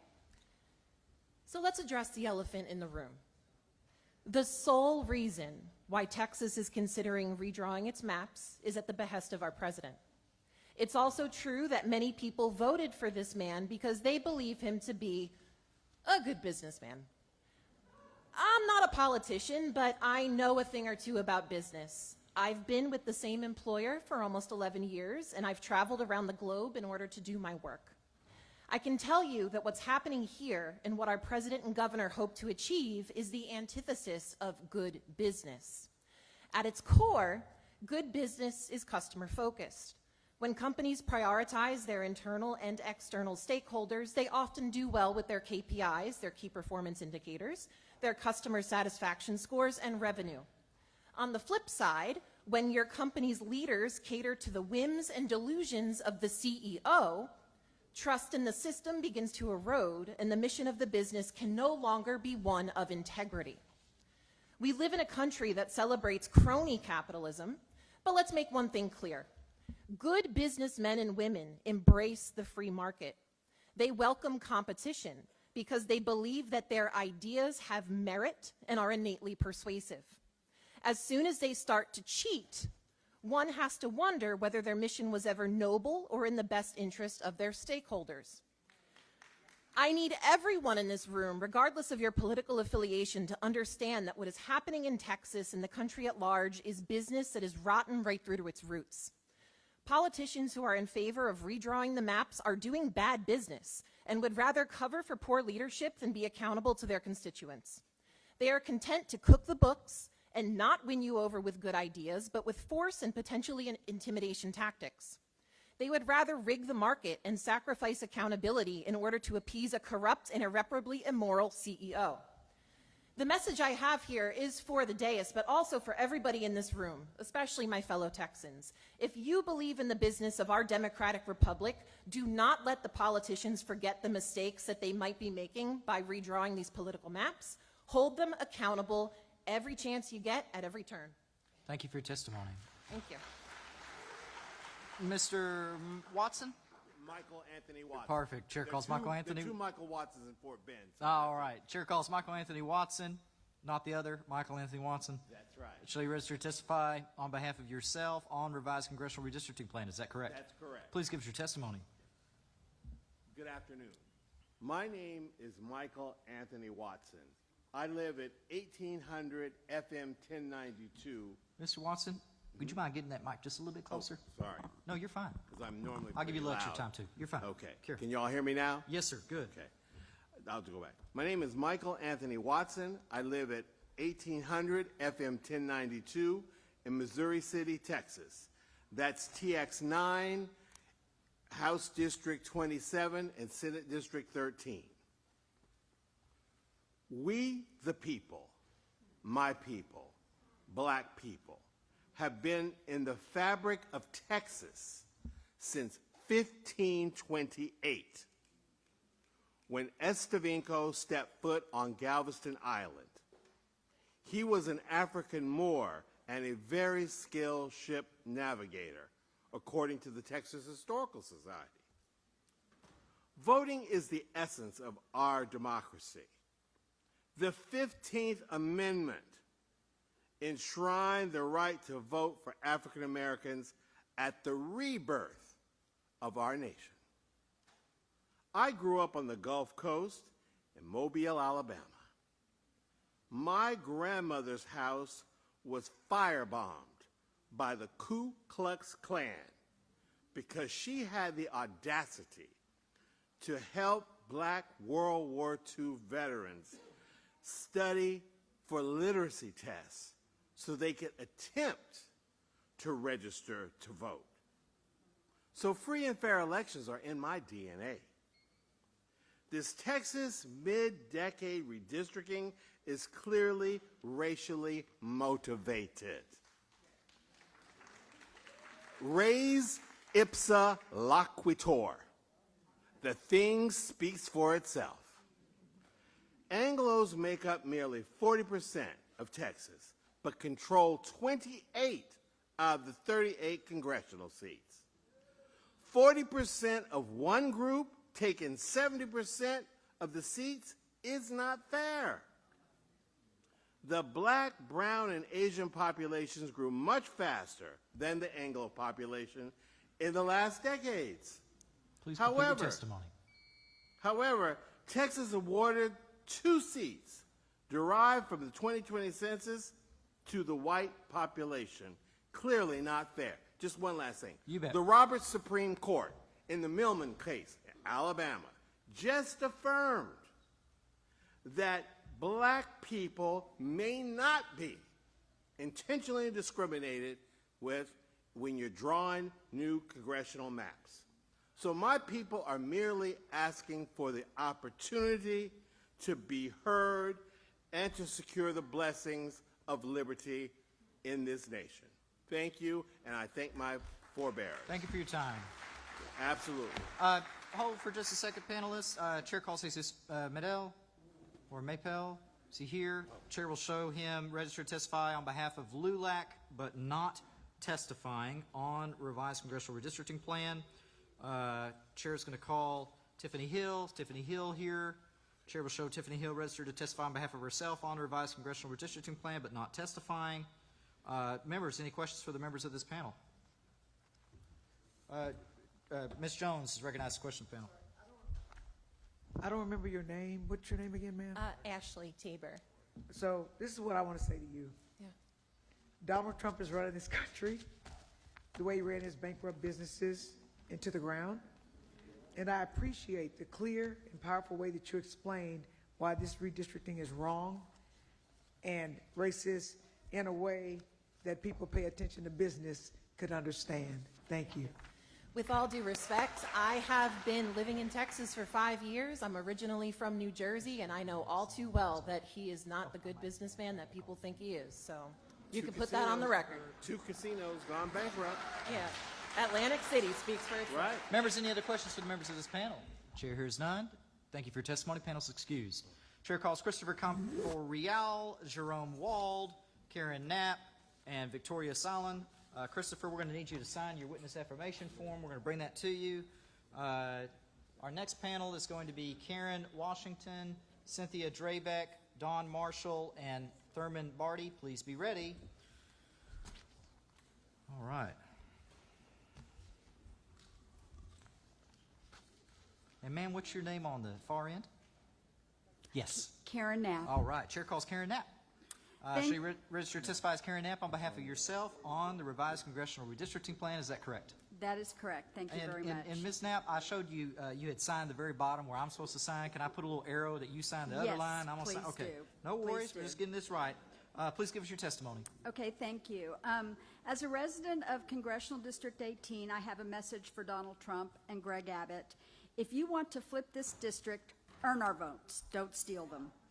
Listen to all of your constituents. Abbott has silenced CD18 for months now to serve Trump's agenda. CD18 is a majority black and brown district. As our other Harris County districts you're targeting, we see exactly what you're doing. Make our streets safer. Poll after poll shows that the majority of Texans are tired of gun violence in this state. Fully fund public education. Stop destroying it. Get out of HISD and stay out. Feed hungry children in the summer. Texas can fund summer meal programs for children all by itself. No federal funding needed. Keep people healthy by making health care affordable and accessible. Stop passing laws that put Texas at the top of the medically uninsured states in this nation. Get out of OB-GYN offices and delivery rooms. Strengthen environmental protections. Stop favoring polluters over human beings. Fortify the grid. Hold CenterPoint accountable for their negligence. Stop making us pay for their failures. Stop putting up barriers to voting. And by the way, you're making it harder for Republicans to vote, especially elderly Republicans. Support LGBTQ youth and their families. Don't persecute and criminalize them. In fact, support all families and children. Stop abducting people off the streets who aren't criminals.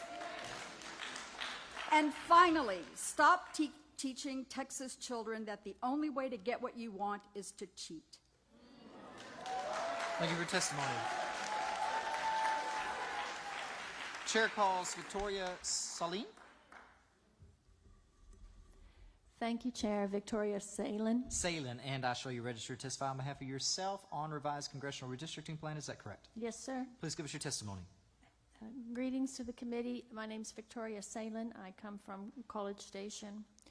What's the rush? We don't have a map. After people and experts get the map, please, I ask you to provide notice and hearings so that everyone can carefully consider the redistricting issue. I understand the time in this special session is really short, but I encourage the legislature not to use time constraints as an excuse to exclude the public from deliberations. And we can really only fairly make deliberations once we have the map. If you do go forward, what will be the impact? The time spent now on redistricting, and it's your time as our representatives, takes away from considering other really important issues such as flood recovery and improving flood prevention, not to mention all the other issues. From my own perspective, I've been a volunteer voter registrar for Brazos County for a couple of cycles now, and I know firsthand that county elections, committees, and officials have a lot on their plate. Counties also don't have a lot of extra money to spend on the work it would take to implement new maps, and it will put a big burden on county staff. Not to mention the confusion among our fellow voters who may lose their representation if the lines are moved. I've personally been redistricted a couple of times in the 30 years that I've been a Texas voter, and I know it can be confusing. For voters who depend on federal programs, who are very vulnerable people, we all need to know how to access services, and with cuts in the federal government, we the people need to be represented effectively. New maps might well harm many, many people, and especially this would be a bad outcome if the new map is motivated by a racially motivated political power grab. Please don't rush into redistricting. Thank you for your testimony. Chair calls Jerome Wald. I shall you register as Jerome Wald, testifying on behalf of yourself on the revised congressional redistricting plan. Is that correct? That is correct. Glad to have you here today. Good to see you again. Please give us your testimony. Thank you. So again, good afternoon, committee members. I thank you for this hearing. My name is Jerome Wald, and I'm a native Houstonian. I am a retired Texas State employee. I'm 75 years old, and I've been involved with politics since I was 14. And so I am a proud constituent of Congressional District 7. As a Texan, I wish that this legislature were working on redistricting fairness rather than gerrymandering. Instead, I'm here to testify against this harmful attempt to redraw our congressional districts in the middle of the decade. I have about 7 talking points I'd like to address. I hope I get to them all. First of all, one is show voters the maps by holding a public hearing, as you're doing now, with testimony on any proposed maps they have been drawn, but before they are voted on. Point 2, do not discriminate against voters of color. It's a blatant racial discrimination. Number 3, do not limit public testimony to 5 hours.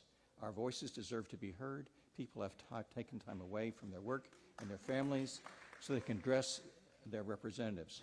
Point 4, we need at least 5 days to review the maps. Maps must be made public at least 5 days in advance of any public hearings during a special session or votes in order to allow sufficient time for the public to review the maps, prepare testimony, and propose alternative maps. Number 5, we also need at least 5 days to review any proposed changes in the maps. Any amendments or changes offered to a map proposal must be presented at least 5 days in advance of any vote to allow for public to analyze the proposed amendments and advocate for or against them. Point 6, provide an analysis of how the new maps impact historically disenfranchised communities of color and VRA protected language minorities to elect candidates of their choice. My last statement, which is not going to be included, number 7, but I will say to remember to do unto others as you would have them do unto you, because the tables can turn. And that's quotations from the Talmud and Leviticus 19:18. Thank you for your testimony. Thank you. Chair calls Christopher Campo-Real. Don't see him. I'll show Christopher Campo-Real registered to testify on behalf of himself on the revised congressional redistricting plan, but not testifying. Members, any questions for the members of this panel? Chair hears none. Thank you again all for your testimony. Panel is excused. Thank you. Chair calls up our next panel, Cynthia Drabeck, Don Marshall, Thurman Barty, and Karen Washington. The panel after that is going to be Carmela Walker, Judson Robinson, Demetra Orion, and Lucy Reyna. So please be ready. Okay.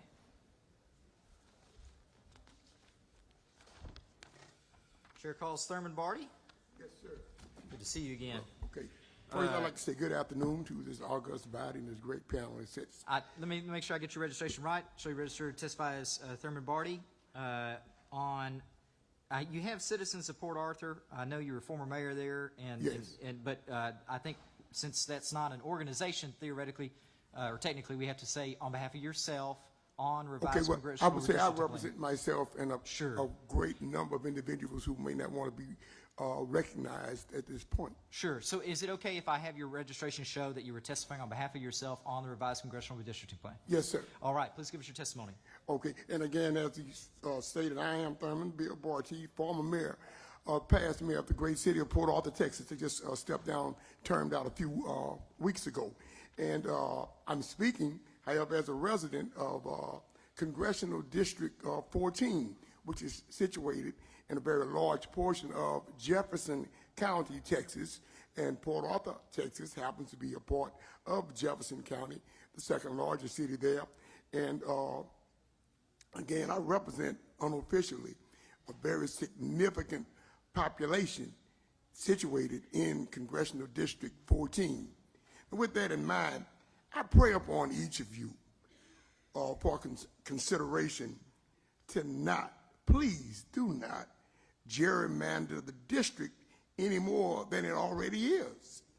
Presently, a large portion of the population is systematically disenfranchised because of political ideology interference. There are certain other issues that this special legislative session can actually be addressing besides polluting the political atmosphere with more disgusting maneuvers. So please consider not changing the description, the boundaries, or anything that deals with Congressional District 14. And for that reason, any of the congressional districts here in our great state of Texas. Allow Texans throughout this great state to be proud participants of the governance in our great state without regard for political, ideological interference on all levels. So again, I pray upon you. We've learned to live with what we have since 21. Don't change it. I cannot remember in 71 years that we've gone through a change in 4 years or 3 years simply because it might be constitutionally correct. But just think, it's not morally proper. And for sure, it's not politically sound to do this right now and hurt this country. And might I add, to Please hurt finish your minorities, testimony.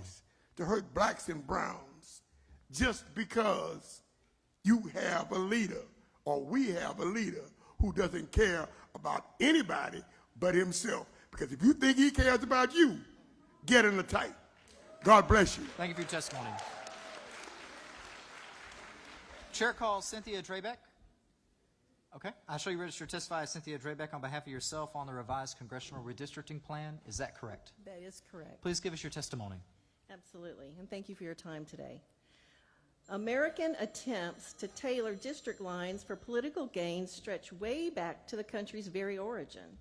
Patrick Henry, who opposed the new Constitution, tried to draw district lines to deny a seat in the first Congress to James Madison, the Constitution's primary author. Henry assured that Madison's district was drawn to include counties politically opposed to Madison.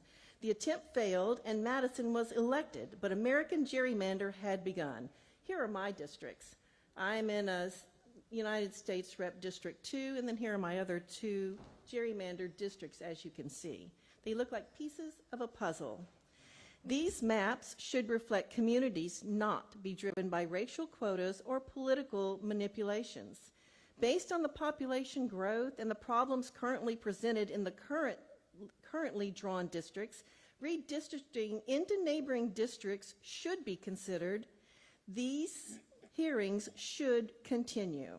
I'm humbly asking for representative districts to be concise, to adequately represent contiguous neighborhoods, schools, businesses, infrastructure, and constituents. Thank you for your time. Thank you for your testimony. Chair calls Don Marshall. Show you registered to testify as Don Marshall on behalf of yourself on the revised Congressional Redistricting Plan. Is that correct? Yes, it is. Please give us your testimony. My name is Dawn Marshall, and although I'm running for the Texas 10th U.S. Congressional District, I'm here today to give testimony, as is my right as a citizen of Texas, in opposition to this unconstitutional redistricting proposal. Our elected officials are not rulers. They are representatives. They hold office not by divine right or family name, but by the faith and support of we, the people. And that faith must be earned and re-earned through transparency, accountability, and a profound respect for our will. Freedom means that we, the people, choose our leaders, and we must terminate their employment when they no longer reflect our values, our struggles, or our hopes. It means that no one, no governor, no senator, no president is above the law or beyond the reach of a ballot box. But freedom only works when we exercise it, when we show up, when we raise our voices, when we hold elected officials accountable for what they do, not for what they say, for how they vote, who they protect, and whether they stand with the people or stand in our way. So let us be very clear. In a free country, democracy doesn't end on Election Day. It begins there, because freedom is not a gift. It is a responsibility, and the will of the people is not a whisper, it is a force. I urge this committee to do what they know to be right. It is time to do your job and not just keep your job. Say no to the gerrymandering and stop the redistricting. Thank you for your time. Thank you for your testimony. Chair calls Karen Washington. Show you registered to testify as Karen Washington on behalf of yourself on the revised congressional redistricting plan. Is that correct? That is correct. And I had you signed at the bottom. Is it okay if I do a little arrow up there and I sign under you?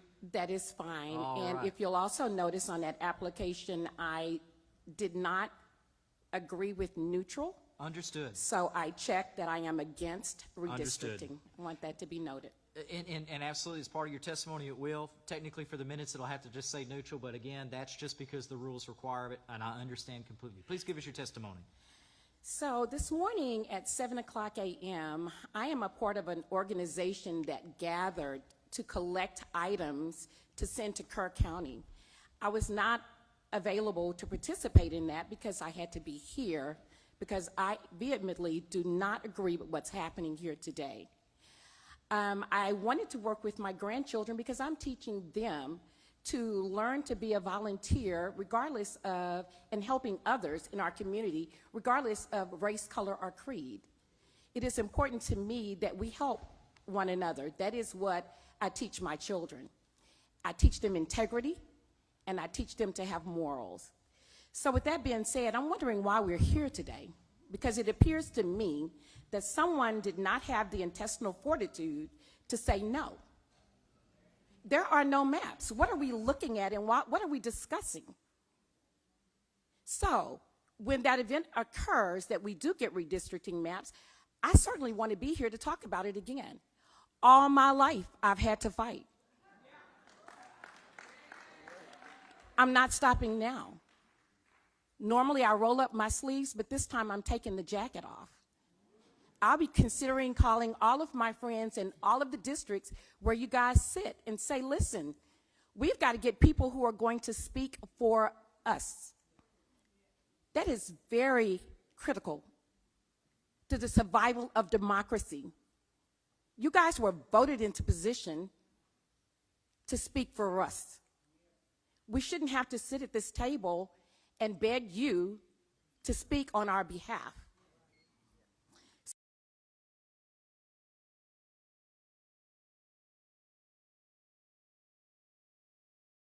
Means dog and pony show is where you go out and you pretend to want to hear genuinely what your constituents have to say, and then all along knowing what the plan's going to be. Just so you know and are very clear, we know what that is, and we're not going to sit back, lay back, and allow that to happen. We'll be back here. And what I like about what's happening now is that strategically, you guys are forcing us to lock arms. You know, before the last election, we were divided. But now, we're collectively joining together to say, this will not happen. We are against gerrymandering. It is racist. It is racist. It is racist. Please finish your testimony. So with that being said, I'd like you to know that it's a tactic that we're not, it's divide and conquer. We're not going to allow that to happen. 100 years from now, history is being written today about you and your stance. What will it say? That you had a spine or spineless? Thank you for your testimony. You write that. Members, any questions? Any questions for this panel? Chair recognizes Representative Jones. Question of panel. Mr. Chair, this is actually a question for you. I'd like to Chair, know. you have a question. Yes. Mr. Chair, why wasn't this hearing set up to let witnesses speak their truth for or against instead of forcing them to say they're neutral? As the lady should be aware, that's required by the rules. Well, because the rules require, when there is no bill before the body at a hearing, that the testimony is always on. right. So I guess that's my question. Why are we having hearings before we have a bill where we can actually say for or against? The chair has repeatedly answered that. It has always been the practice of the Redistricting Committee, to my knowledge, to first have hearings before even considering a map, and then to have a hearing on the map. And that is for that reason we're doing it this way. Okay, so all I'll say is this. Slavery used to be legal, and it's not anymore. Just because something was done away doesn't mean we should just do it that way. And I believe that people are really struggling here with being forced to say that they're neutral because of how we, the legislature, decided to have this hearing, when we could have done it where they could actually put how they truly feel about what's going on and know in advance of hearings how potential maps will actually affect us. Thank you. Members, any questions for the members of this panel? Hearing none, thank you for your testimony. The panel is excused.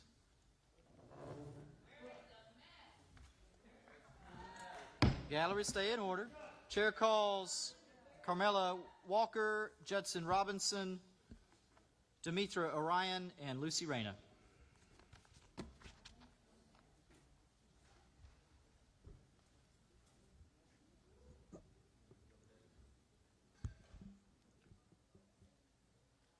Ma'am, what is your name on the end there?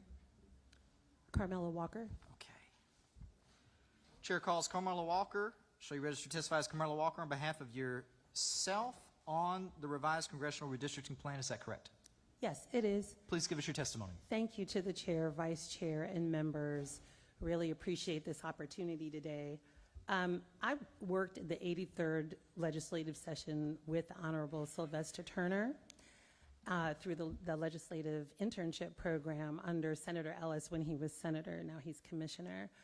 And, you know, he was a master at bipartisanship. But what we're seeing today is not bipartisanship. It's very partisan. And I wanted to say that we don't need packing and cracking and stacking issues.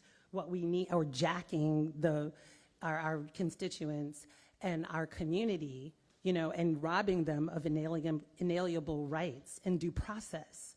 We need a process that's going to work, and this is not working. What we're seeing here is a partisanship position that's literally ripping Texas apart. And so we're asking you just to keep the maps the way that they are. I'm not quite sure if you're aware, but District 9 and the issues that they have there, the infrastructure, aging roads, and public transportation systems require upgrades, public safety concerns about crime rates and police community relations persist.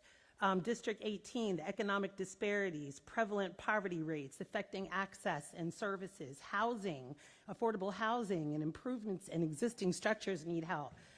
Health services, District 29, flooding, it's prone to flooding and drainage damages. Environmental concerns. District 33 has transportation issues, public amenities, social services, and resources are needed. So we don't need anyone to redistrict anything. What we need are our representatives to do their jobs so that we can address some of these issues that are on behalf of the public. That's what we're asking. And lastly, I'm going to say to you, between 1899 and 1867, we had a 68-year gap with no representation.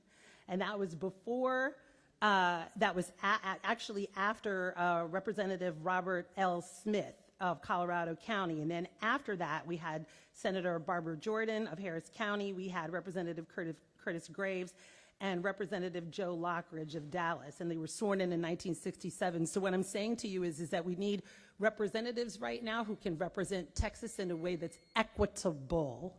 Represent us. Do the job. Thank you. Thank you for your testimony. Chair calls Judson Robinson. Shall you register to testify on behalf of, is it Hall? Yes, the Houston Area Urban League. Houston Area Urban League, short for Hall, okay. And on the revised Congressional Redistricting Plan, is that correct? Correct. All right, and do I have your permission to write out the, what was that title, Houston? Area Urban League. Correct. Okay. Is it okay if I update your registration to spell that out? Correct. All right, perfect. Please give us your testimony. Mr. Chairman, thank you. Members of the committee, thank you for being here and listening to this testimony. I think you've heard kind of conclusively where this audience stands, where this city stands, where this district 18, 29, 33, and 10 stand as it relates to redistricting. We don't want any redistricting. We are comfortable with the lines as they are drawn. We don't want to make a decision on any new map that we have not even seen. We don't want to do it within 30 days. We don't want redistricting in our community. We are built on a community that has seen Barbara Jordan rise to a position of prominence that has made the 18th Congressional District something to be proud of. I come from a small community called Pleasantville. Many of the people from Pleasantville are here. I've seen members of our guild that are here. I've seen members of the Urban League Young Professionals that are here. Many of those folks have lived in Pleasantville. When Pleasantville was formed, we didn't have street lights. We didn't have a bus stop that came to that community. But thanks to the 18th Congressional District and Barbara Jordan, she was able to work with people like Judson Robinson Jr., who was the first African American to be elected to Houston City Council since Reconstruction.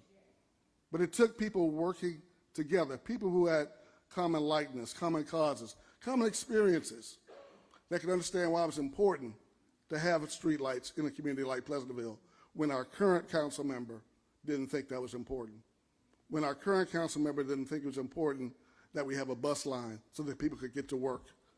When our current council member didn't think it was important that we have a health care center in the neighborhood that we could get to when we need it.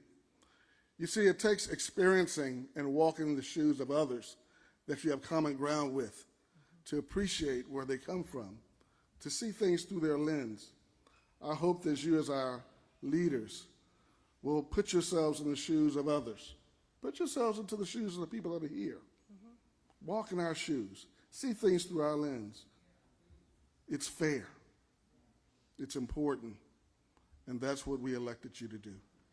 Thank you for your time. Thank you for your testimony. Would the panel remain right there for a moment? Chair calls Lucy Reyna. Lucy Reyna here. Chair will show Lucy Reyna registered to testify on behalf of herself on revised congressional redistricting plan, but not testifying. Chair calls Demetria Orion. Demetria Orion. Chair will show Demetria Orion registered to testify on behalf of herself on revised congressional redistricting plan, but not testifying. Members, any questions for the members of this panel? Chair has none. Thank you for your testimony. Panel's excused. Thank you. Chair will call our next panel. Kia Baptist, Manuel Cohen, Bill Robinson, and Patrick Logan. Please make your way up to the front. The next panel after that, which we'll do one more after this next one, and then we'll take another little break. Andrea Hubert, Lisa Hunt, Mackie Thomas, and Stephanie Foy, please be ready. Okay. Chair calls Patrick Logan. Is Patrick Logan here? Yes, I'm here. Okay. I'll show you registered to testify as Patrick Logan on behalf of yourself on the revised congressional redistricting plan. Is that correct? That is correct. Please give us your testimony. Thank you for the opportunity to testify in front of this hearing committee. My name is Patrick Logan. I am a U.S. Navy veteran who served on 2 different aircraft carriers. So if I can't hear some of your responses, it's probably because of jets and flight decks and noises and other stuff. Anyway, I live in Congressional District 18 in an unincorporated neighborhood. My neighborhood, Greenwood Forest, has almost 1,600 families, and that neighborhood also is almost 50 years old. It's so large that we're split into 2 different precincts. However, we're a single community. As a member of the Greenwood Forest Social Club, I help plan events for the entire neighborhood. We have an Easter egg hunt for the children, with family movie night, family game night, and on the 4th of July, we have a parade that stretches almost a mile long that goes down the boulevard that divides the 2 precincts. And the streets are lined with neighborhood people. We had over 1,000 people this year. Our swim team is also comprised solely of residents at Greenwood Forest and competes regionally and recently won the district championship. The reason I'm here is I'm concerned about this process because we don't know what the new districting map will be. If you draw a new congressional map, you need to ensure you do not divide communities such as mine. I'm also testifying because I've reviewed the more than 40 different redistricting maps that have been proposed. They appear to have one thing in common. The people who drew these maps have absolutely no understanding of the Texas Constitution. every map that I've reviewed is complete garbage and is openly violating Section 26 of the Texas Constitution. Knowing these proposals will not pass even the weakest of court challenges, I have to ask, why did you even propose these ridiculous maps in the first place? You know your policies are unpopular, you know your proposals are unfair, and you know you will be swept from power if you do not rig the vote. Thank you for your testimony. Chair calls Manuel Cohen. Show you registered to testify as Manuel Cohen on behalf of yourself on the revised Congressional Redistricting Plan. Is that correct? Yes, sir. Please give us your testimony. My name is Manuel Cohen. I'm a longtime resident of Congressional District 9, represented by the Honorable Al Green. In my first election that I ever voted for, 2024, I already knew I was going to be represented in a gerrymandered district. That's been the history of this state, as long as I know, is gerrymandering, gerrymandering, gerrymandering. But even still, the people of the 9th District chose to elect someone that represented them. These future maps are going to divide our community so badly that we will no longer have a fair representation in Congress. We are going to be deprived of our vote simply because Texas Republicans want to defend a pedophile. This is it. It's plain and simple. The man in office right now was Jeffrey Epstein's best friend, and the only way to protect him from any congressional subpoenas is if we put more Republicans in Congress. I don't know why you would seek to defend a pedophile, sir. It doesn't make any sense. You are the party of supposed family values. I don't think of family values being a pedophile. I want to make an appeal to you to at least try to draw a fair map. You know it's possible. I know all of you on this committee have the power to do so. Draw a fair map that repudiates this disgusting criminal in the White House and actually represents Texas voters. To the Democrats in this committee, y'all have said for a long time that every option is on the table. I want to make it clear to you that should include breaking the quorum. When the time comes, y'all need to be prepared to break the quorum so that way you defend our voices in Congress. We understand that the Republicans here are going to do everything in their capacity to gerrymander the state more and more, and y'all are in the minority. The one thing that y'all have left is to break that quorum. Please, for the state, break the quorum and actually force the Republicans to create a map that represents us. Thank you for your testimony. Chair calls Kia Baptist. Show you registered to testify as Kia Baptist on behalf of yourself on the revised Congressional Redistricting Plan. Is that correct? That's correct. Please give us your testimony. My name is Kia Baptist, and you're probably looking at me thinking she's one in a long line of people who've come up here and sat in this room all day, some of us from very early, to say what needs to be said. I have a script. A lot of it has already been said. Who am I? I'm not a politician. I am the hope and the dream of people who are named in my family and ancestors I don't even know.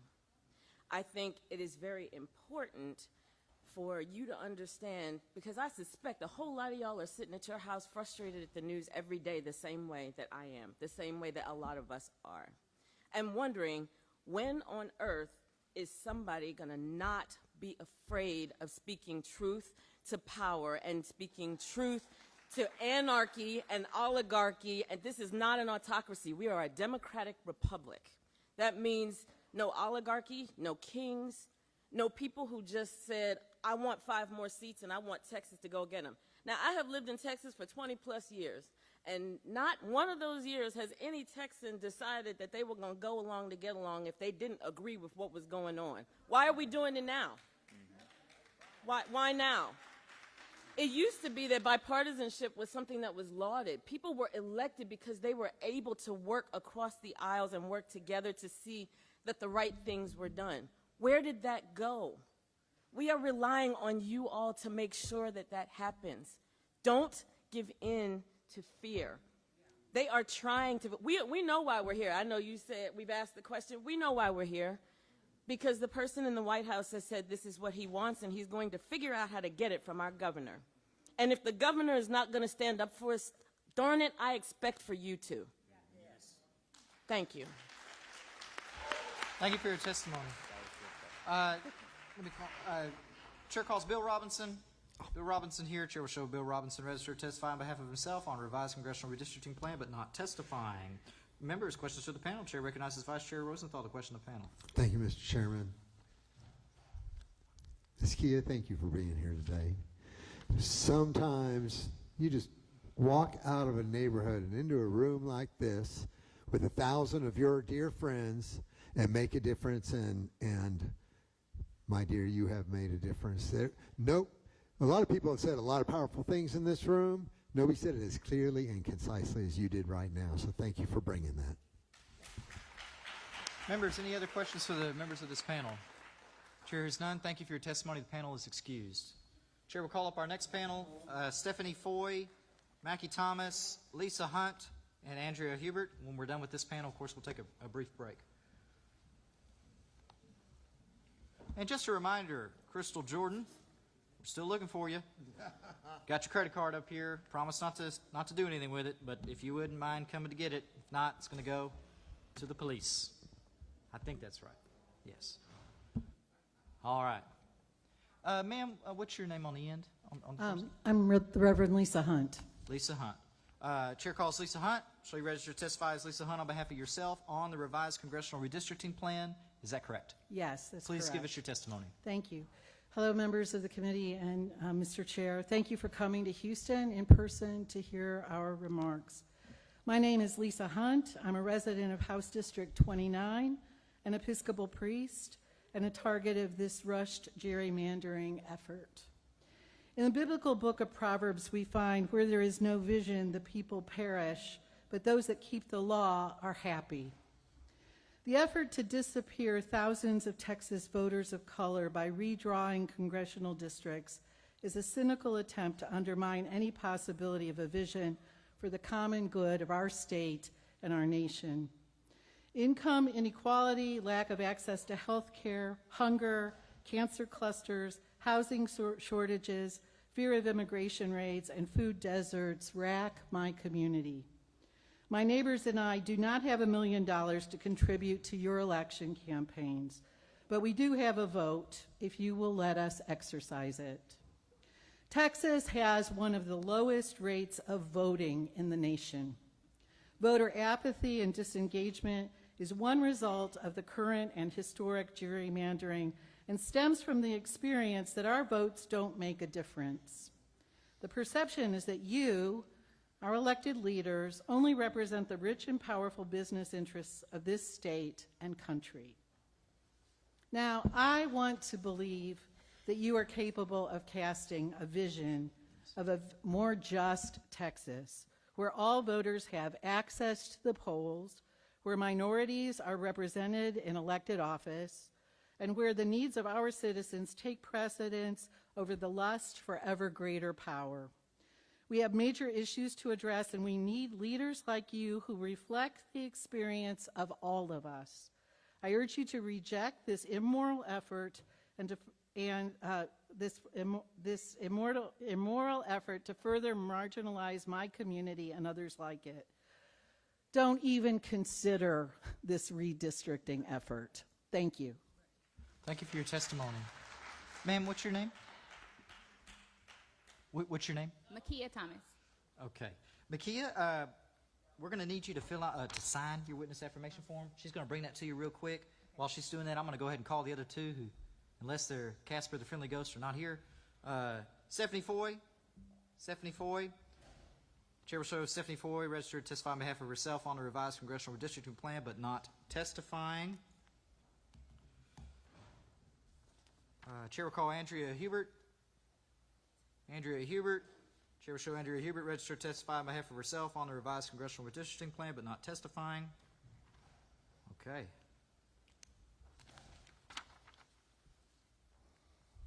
Let that WAF, as it's commonly known, make its way back up here.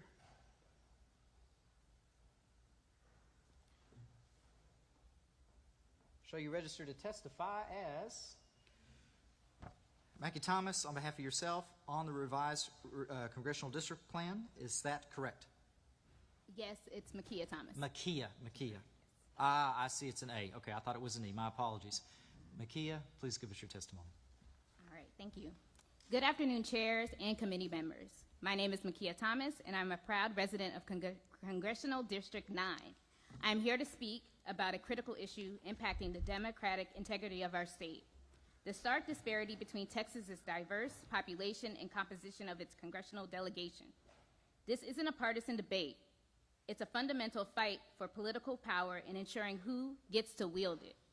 Texas is a vibrant, diverse state where 60% of our population identifies as people of color, yet our congressional delegation only reflects 34%. This imbalance isn't an accident. It's a direct consequence of redistricting process that appears to employ racial discrimination to dilute the voice and power of communities of color. Our district should be designed to elect candidates who genuinely reflect the rich diversity of our state. Ultimately, we need representation that is truly responsive to the needs of all Texans, not just the wealthy or special interest groups. When districts reflect our diversity, our government can effectively address the real problems faced by ordinary people: affordable housing, food access, living wages, quality public schools, and accessible health care. Our election should amplify the voices of all citizens, not just a select few. In closing, I hope this is the first of many opportunities for the community to provide testimony on this issue. We currently do not have any maps to respond to, and we will need an opportunity to do so. Thank you for your time today, committee members. Thank you for your testimony.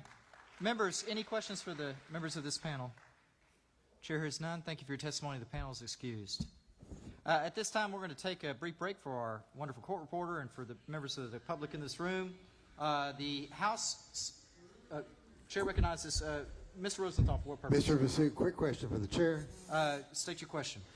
How much time do we have left for public testimony? I am pausing the timer right now. We have used 3 hours and 14 minutes. And so that leaves? 1 hour and 46 minutes. Okay, very good. Thank you. Thank you. Members, any other? Okay. With that, the House Select Committee on Congressional Redistricting will stand at ease for 5 minutes.